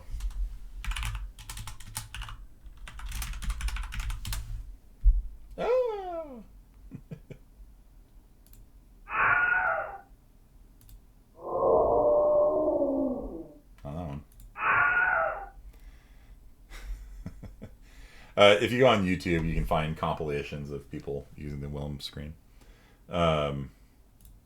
It's everywhere. Download this. Okay, and I'll put it on the desktop. Okay, and we will. My camera just got. Okay. Here. So we will import.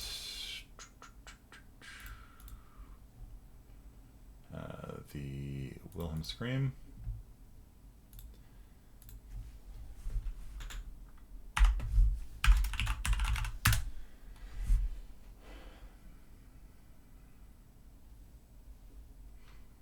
And remember, when you import a wave, it's usually a good idea to make a sound cue out of it, because there's more stuff you can do with the sound cue. So I'm right-clicking on the wave file and choosing Create Cue. And yeah, Wilhelm Cue is fine. Okay. So if we are dead, then we will play sound at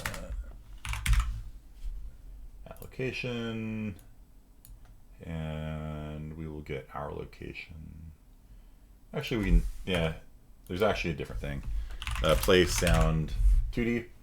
So play sound 2D doesn't play a sound in the world, it just plays it on your speakers. And so if you're dying, like, you just play it without having it.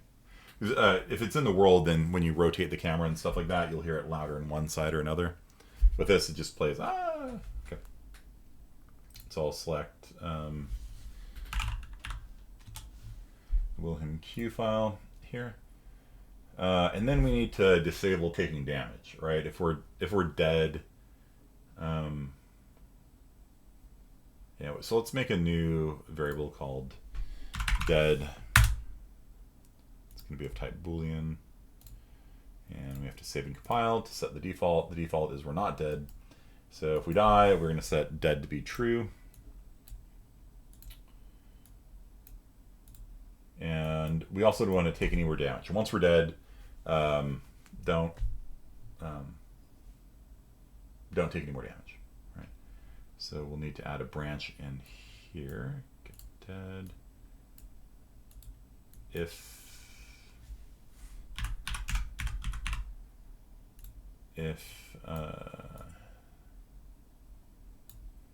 dead is false.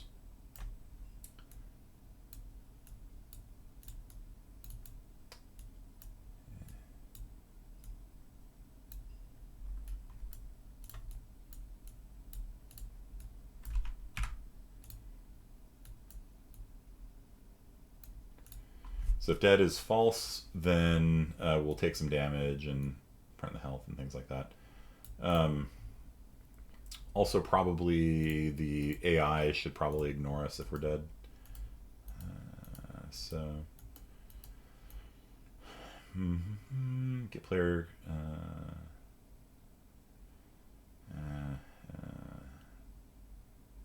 That's gonna add.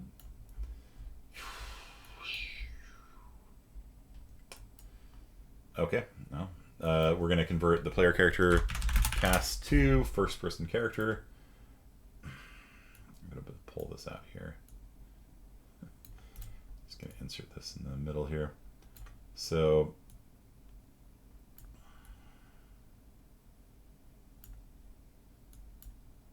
yeah, should we do this first? And again, this should probably be done with the timer.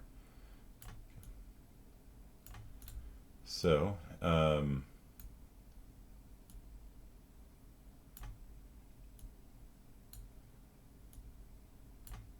so if the player is dead, we're not going to do anything, right?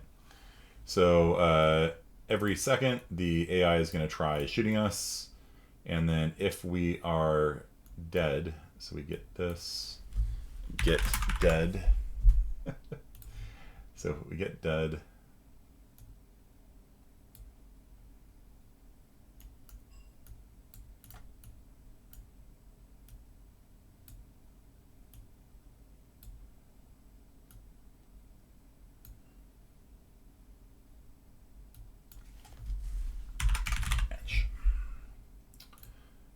so if the player is dead, we don't do anything. If the player is not dead, then we will continue with what we had before.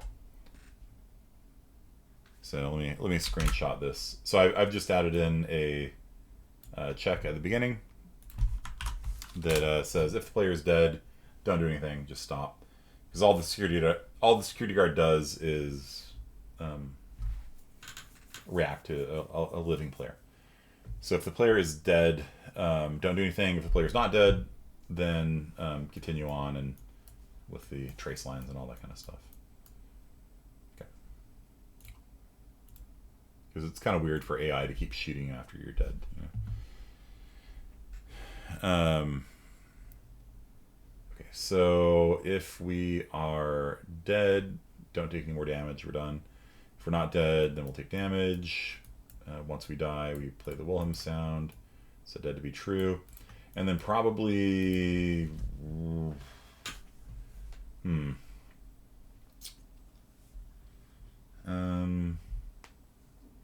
disable player movement, maybe? Or in the game? Or move the camera down? Have some sort of visual indicator that you're dead.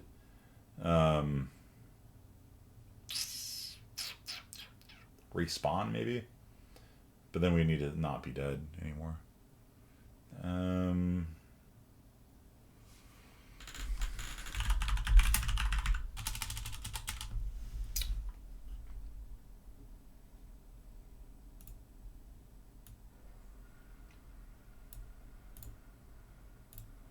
See if that works. Just turn off movement maybe. Let's see if that works.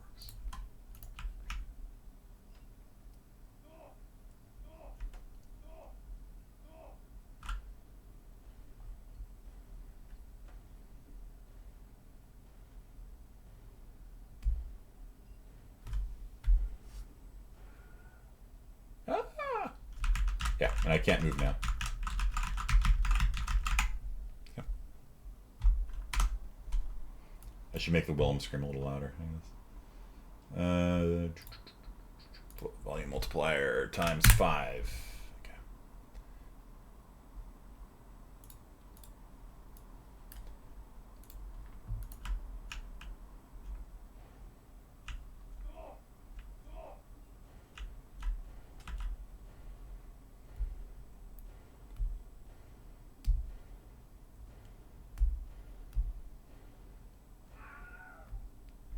And that's it. Okay, so all that works. So basically, you know, this is what I started with, or, you know, not even the dead part here. You know, this part over here is what I started with. And then once I was convinced that it was reducing my health properly, then I'm like, all right, now let's add in a test for being dead. You test that, and then you can go from there. Okay. So that's, I think, good enough for now. Respawning. We got 25 minutes left, so let's do what I was talking about, which is we're gonna make a weapon. Okay. So let's make a weapon that maybe it works on right click or something. I don't know. Maybe left click can be the ball gun. Right click can be the I don't know. Somebody wanted a melee weapon, or it could be a laser. It actually doesn't matter. Melee and hitscan weapons are the exact same thing. The only difference between a melee knife attack and shooting a gun is that the knife attack has a range of this far, and a gun has a range of, you know, whatever. It's exactly the same code, and we can make it a variable that controls the range. Okay. One of the nice things, by the way, about having a function to do this is that you don't need to put it into your event graph. Like, our event graphs get nice and messy and complicated. If you have a separate function for taking damage, then everything that does damage to us will call this function. You don't have to recode it every time. And all of the complexity is isolated within a different tab. All right, you can actually close the tab.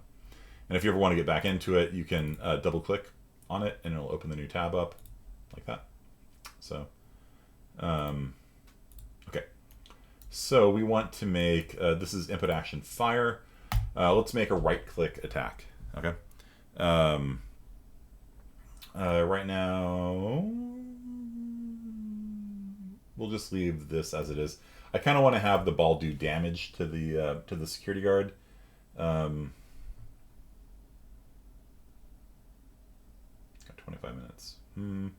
Yeah. Okay. Well, first we need to have the security guard take damage, I guess, before we even make the thing. And I think we could probably just copy and paste the code mostly.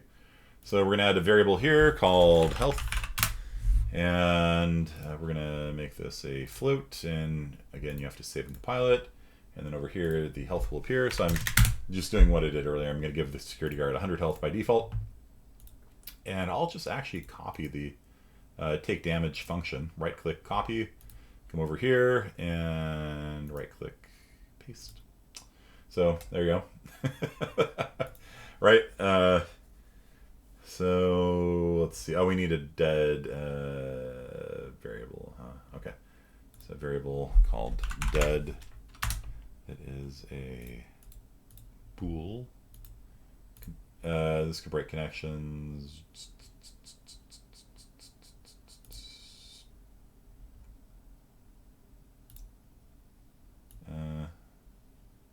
Doesn't leave me a huge amount of confidence, but okay.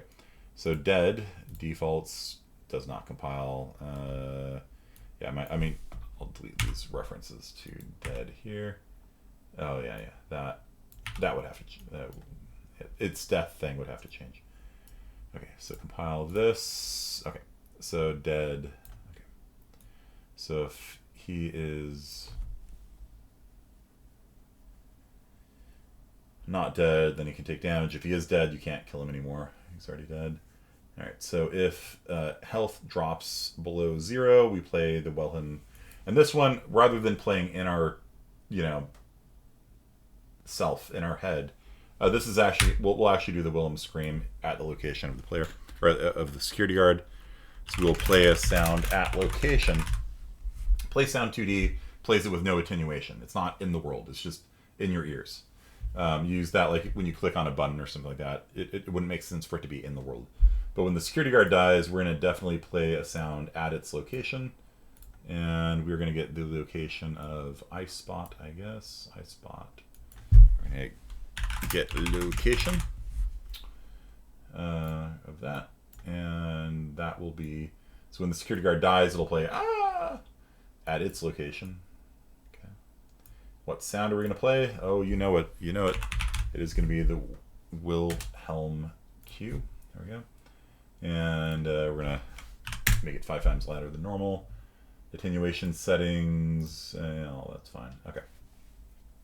You can give it, yeah. One of the things you can do with a Q is you can give it a random pitch. For example, that's actually a really nice technique if you have like a bullet. Because every time you fire a bullet, it's a little weird for a bullet to come out exactly the same every time you shoot. So what you can do is if you have a bullet sound and you have a cue file, you can make it so it randomly pitches up and pitches down a little bit. It sounds a little bit more realistic to us that way, rather than having the exact same pitch come out every time. But I'm not gonna mess with that right now. Okay, so when the security guard dies, it's gonna do the Wilhelm scream, and we're gonna set dead to be true. Set dead to be true. Okay. And so the security guard now has a take damage function. Same thing, you apply damage to it, its health goes down. It is going to be printing that. I guess it might be a little confusing. We might not know if it's our health or their health, but whatever. We're smart people, we can figure it out. So, and then if health ever drops below 0, it's going to go at its location, and then set dead to be true. Then after that, then we should probably play a death animation, except we haven't done the animation blueprint yet. So I think the only other thing we should do on the security guard is just have it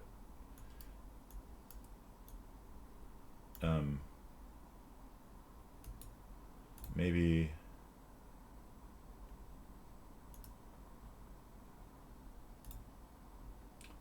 check here. So if it's dead, it can't shoot us anymore, right? Be a little weird. And I've had games like that before, by the way. Like dead things can keep damaging you, and that's a little weird. So, okay, so if we are not dead, continue on. Okay. So if we're not dead, continue on. If we are dead, then every tick, it just does nothing. Yeah, it was kind of an amusing bug. I was messing around with the code for the demons in Quake, and the head was the demon. And so if you do enough damage to a demon, its body goes away, but its head remains. And so I didn't have it disabling its behavior if it was dead. It couldn't take any more damage because it was dead, but it was still growling at you and trying to jump. And so there'd just be this head on the ground and be like, and every once in a while it would like kind of hop up off the ground at you. And if it hit you, it did damage. And so there's like this severed head that was like, and it couldn't move because it didn't have a body. But every once in a while it'd do the jump animation and the thing would go, wow, it'd like pounce at you.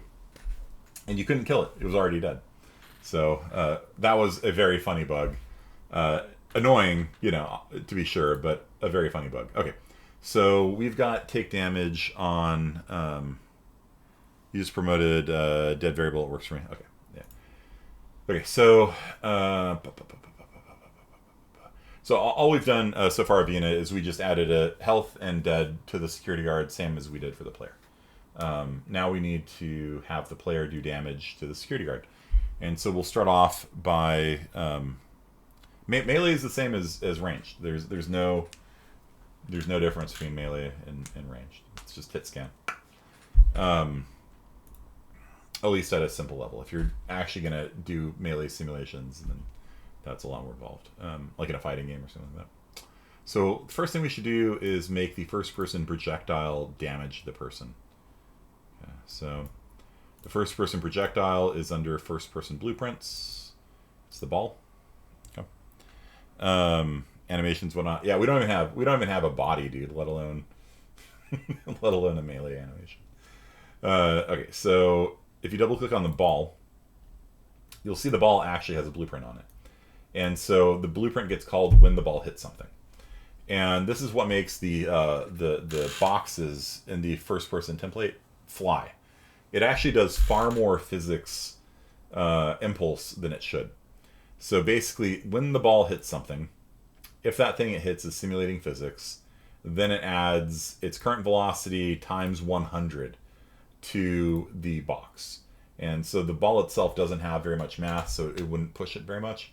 And so what happens is that when it hits the box, it adds 100 times its velocity and impulse, which causes the things to fly off.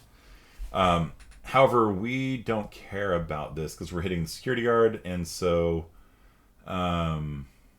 security guard we don't care about. So what we're going to do is we're going to cast to security guard, And so what we're going to try and do is the other.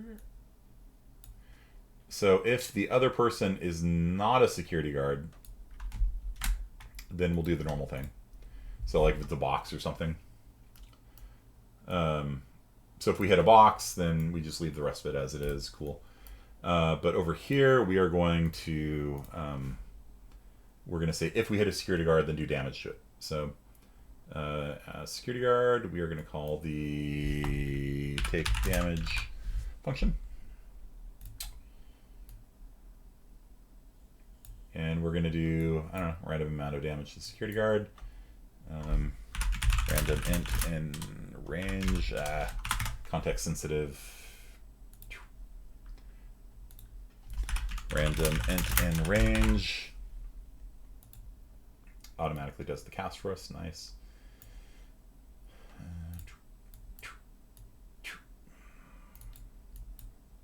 This is the exact same thing that we had before with the player. So we're just going to randomly do, I don't know, 5 to 15, I guess, works pretty well. So when the ball hits the security guard, it'll take between 5 to 15 damage. And yeah, should be good. We could add in a check to see if it's dead, but the take damage function is doing that already, so it doesn't really matter. Okay, so we do damage to it, and then we will delete the ball after it hits. So what we added to the ball class, the first person projectile class, which is that giant Nerf ball that comes out, we say if the thing that we hit is a security guard, then we're going to do 5 to 15 damage to it. If it's not a security guard, then we just leave in our old code, which pushes the boxes around and things like that. Okay. So let's see if that works.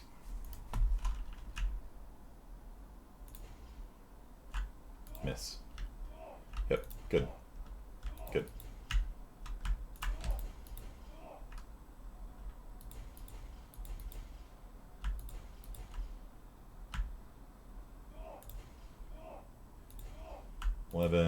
One health.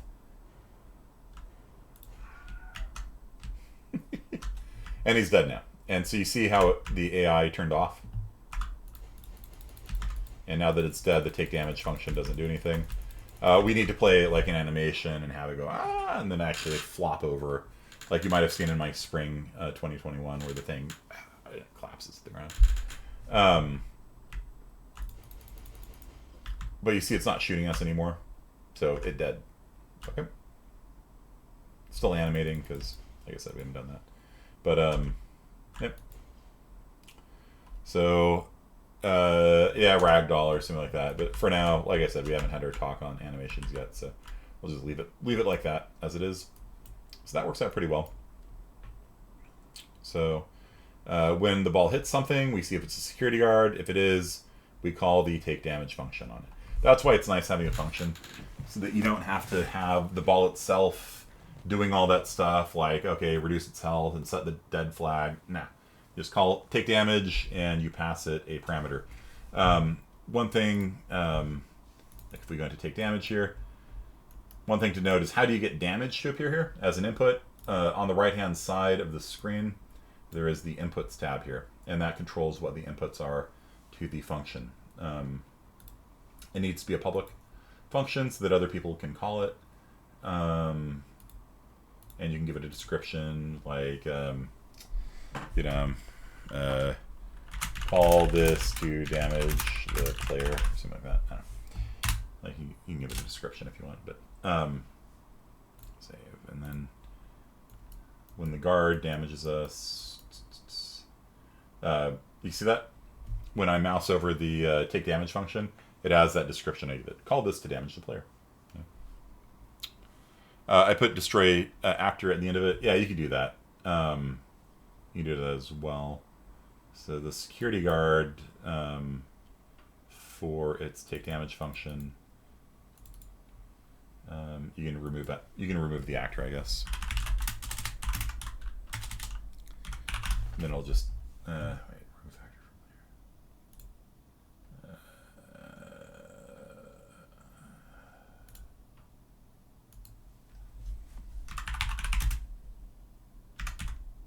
destroy actor. That's it. Okay. Yeah, if you do that, then it'll just vanish, right?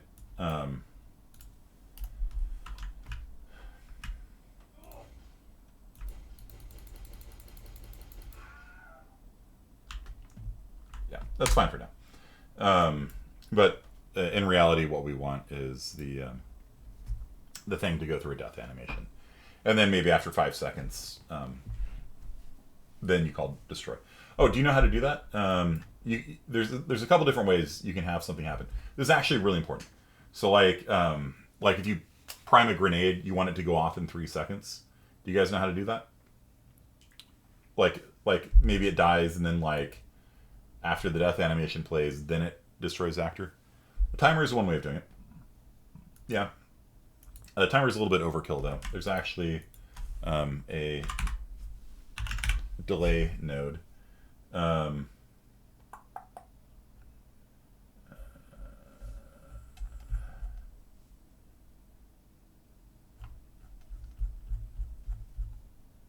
Remembering this right.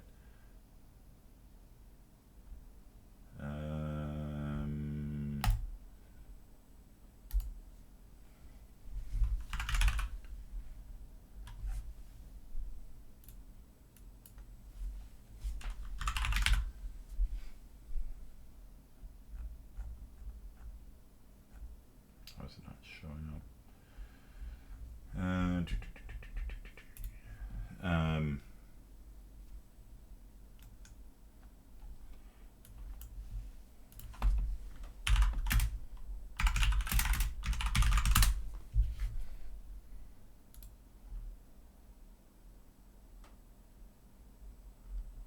Yeah, it's called delay. Why is it not?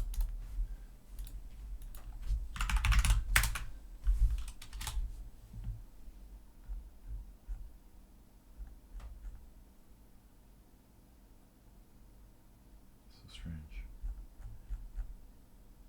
No, whatever. Yeah, there's a node called delay, and you can it'll just be like delay for 2 seconds, then destroy the actor. But this will do for now. Okay. So I'll just try to do the melee hit scan myself because you said it's really easy. Yeah, well, we're gonna do it right now. Okay, so here we go. First person character. All right. So it's not set delay.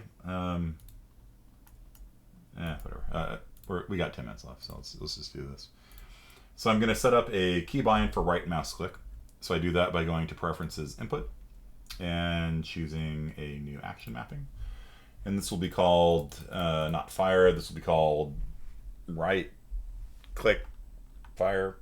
I don't know. Names are tough. Right click fire. There we go. I don't know. And we're going to add a mapping of that to the right mouse button. And on the keyboard, I guess it'll be Q, maybe. Like that. Okay. So, cool. And then we'll go back into first person character, and under spawn projectile, we will do a new thing. And the new thing will be input action. Right click fire. Alt fire. That's what it's called, right? Alt fire. Whatever. Okay, so right click fire. Okay, so when they right click, what's going to happen? Well, we're going to shoot a hit scan weapon. It could be a pistol, it could be a rifle, it could be a knife. It actually doesn't matter. We're just going to do a hit scan. So this is your basic attack in a video game. All right. So first thing we're going to do is do a firing delay thing like we did before. So you can only click once every second or so. Something like that. So we're going to need to make a variable here called last right click time. Names are tough, sorry. It's going to be float. And what we're going to do is we are going to get last right click time. And we're going to see if the current time, get time, get time of day, get game time in seconds. So we're going to see if the current game time is greater than the last click write time plus the right click firing delay. Right click firing delay, which we make it a variable so that we can adjust it easily. This will default to 0. The right click firing delay, I don't know, like a second or something like that, or no, 0.5 seconds maybe. So you can click twice a second. Really chunk into them. Okay, so the last click time plus the right click firing delay. Okay, so we're going to see if we're ready to fire again. Okay, so we're going to see if we're ready to fire again. If we're ready to fire again, then we can continue onwards. Match. If we're not, then it will just silently not do anything. So the person could sit there and spam right click, and we're not going to allow them to attack 100 times a second. They can only attack twice a second. Okay. Okay, so if we're good, and then we will set the last right click time to current time. So we'll record the current time, and that controls your firing rate. All right, so now that we've got that set up, let's just do print string and just verify that this is all set up right, because we've just done a bunch of things. We set up an input action and a key binding and so right click, and I'm spamming it, and it's not good. Okay, awesome. So that works. Okay, so now let's do the trace line. Okay, so we are going to do a line trace by channel, and the starting location. Here we go, guys. Linear algebra time. What is the starting location of our attack? Shooting a gun, firing a knife. What is the starting location of our attacks? I'll switch over to the viewport if you'd like, so you can look. Maybe that point right there. What do you guys think? The gun itself? Yeah, seems reasonable. And in fact, they've added a little component to the thing there, so they've marked a spot. All right, so that spot there is called sphere. That seems like a good point for the thing to come out of. Let's copy that graph. All right, so drag sphere over into here, and we will get its location.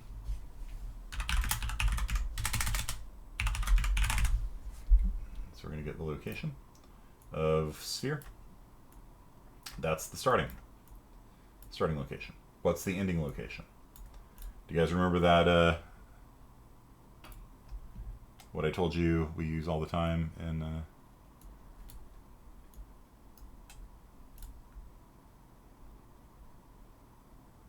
OneNote?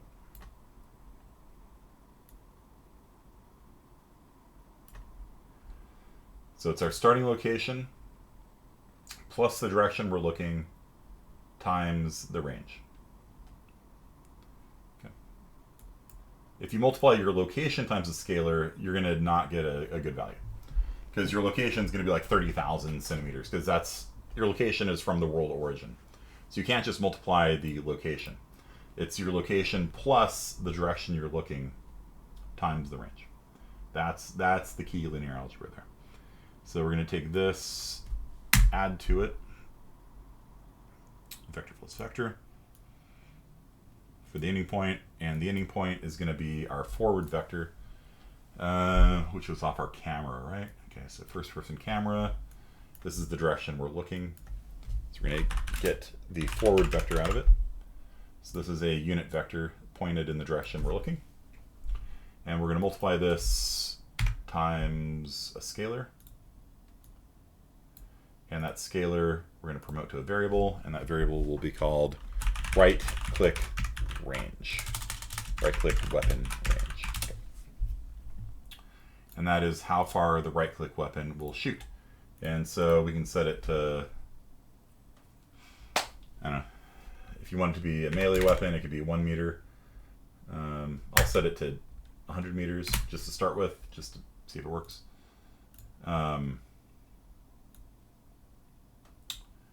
And that, my friends, is linear algebra. Right there. So it is, this is your position for the start.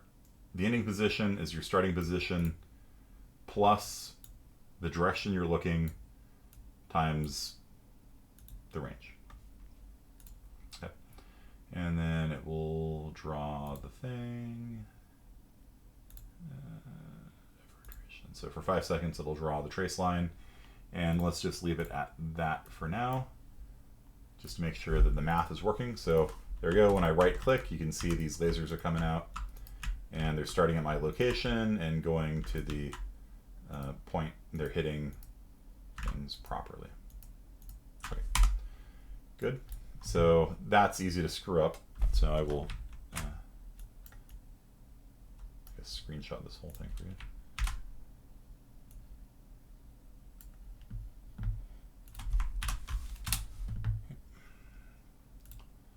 And then what do we do? What do we need to do next? So we just did a trace line. What do we do? What's the point of this? It returns the first thing we hit, right? So what do we do?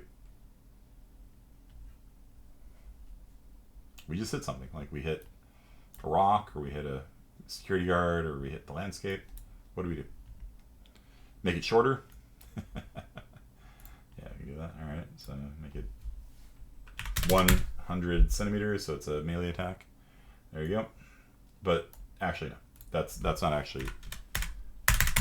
We need to actually get the code working first, then we make it a melee attack. So what do we do? We just did a trace line. You can see it shooting a line through the thing. What do we do with the thing that we hit? That's the thing we hit. Break hit result. This is all the information about what our Hitscan weapon hit. What do we do with it? This is how far along the line it hit. This is the location where it got the hit. There, sorry. This is the person we hit. This is which part of them we hit. What do we do? Basically the same thing we do to the guard does test, just backwards. Yeah, exactly. So we're going to pull the hit actor out, and we're going to see if it's a security guard. We're going to say cast to security guard, like that. And if it's not a security guard, I don't know, we don't do anything. I don't know. Yeah, we can do something. We can spawn emitter at location. So maybe if we don't hit anything, it'll do an explosion at the location that we hit. So if we miss, it'll do an explosion there. If we hit a security guard, then we are going to call take damage on it.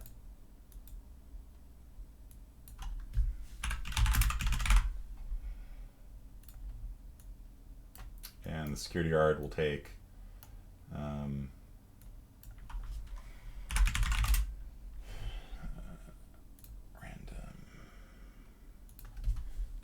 and range.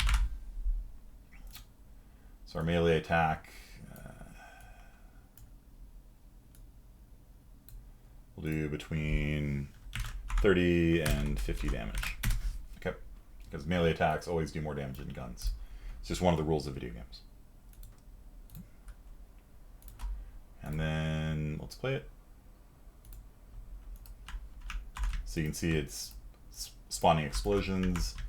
If we hit something that's not security guard, it does a little explosion there. Okay. Now if we hit it, we did damage, and it died. And there you go. So there you have a Hitscan weapon. They can shoot monsters and things like that. So really all there is left is to get them all animated up and stuff like that. We could feasibly do a spawn emitter as well on it, I guess. Yeah, whatever. Okay, so the last thing would be what Avina wanted, which is to reduce the range down to, let's say 2 meters. Why not? 1 meter is actually pretty short. So we'll come over here. You can see we're clicking, we're not hitting anything. That's there. That's like not even 2 meters, right? Yeah, so come in here. So we right click, and kill it. Okay. So there we go. That's a weapon. Okay. So other stuff we'd have to do is I don't know, get a 3D model of like a knife or something like that, and have it have an animation for the knife. There are these things called montage play. So the no, that's in C++. It will play a montage when you fire it. It's a little animation. So we'd get something like that set up for it, and we'd get a knife model and animate the knife and all that kind of stuff. But good enough. Yeah. So this is a working Hitscan weapon. This will work for a pistol, a rifle, a knife. If you want to add random error into it, the ending point, you can do the random, you can do a random. I'll just show you. So for the ending point, you can like multiply it by a float.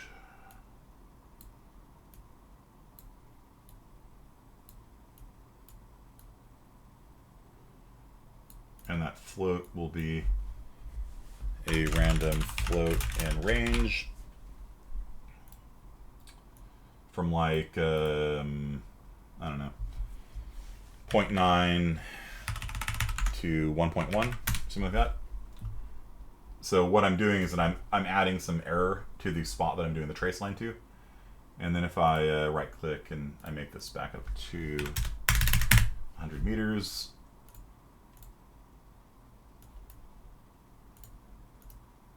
you can see that when I click, it's not exactly on point. You see how I'm not moving the mouse, but it's coming out with a certain arc to it. Maybe that's not dramatic enough.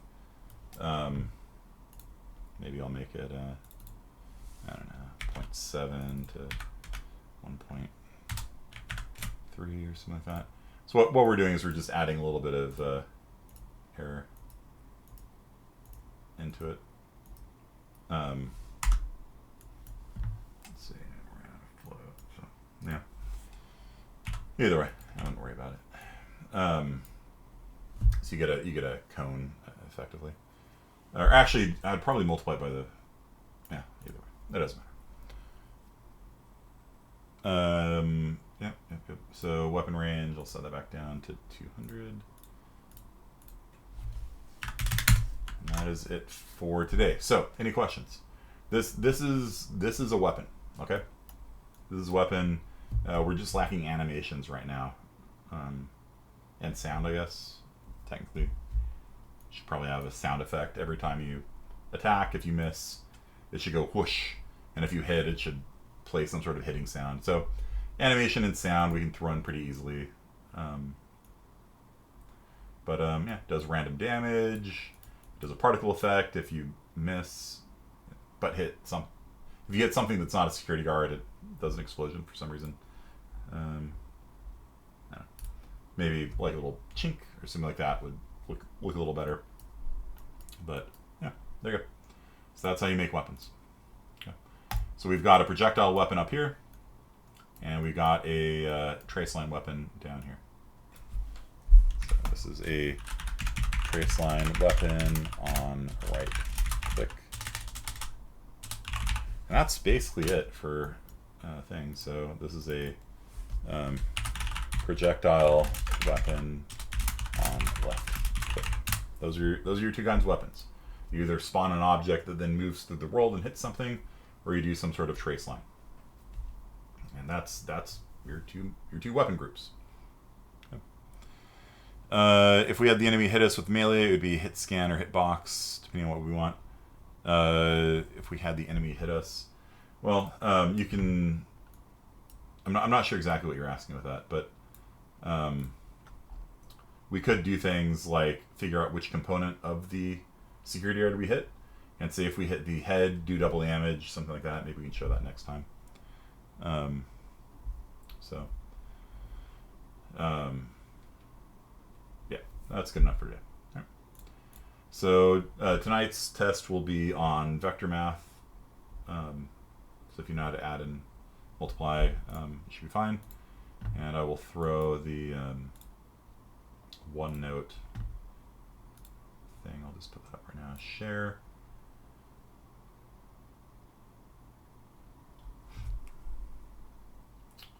People can view. Copy link. No, I don't want that. Just anyone with link. Anyone with link. There we go. Can view. Okay. So yeah, I'll just pin this on the channel like that, and I just made a loop with my node and crashed Unreal Engine. Classic. Pin. There you go. Okay, so that's the notebook, or the notes. OneNote notes. There. Okay. So you can look at that to review the math. Okay. So go ahead and get your security guard working and your use button working, and I will see you guys tomorrow. Yeah, the guard stuff's due tomorrow. All right, see you guys.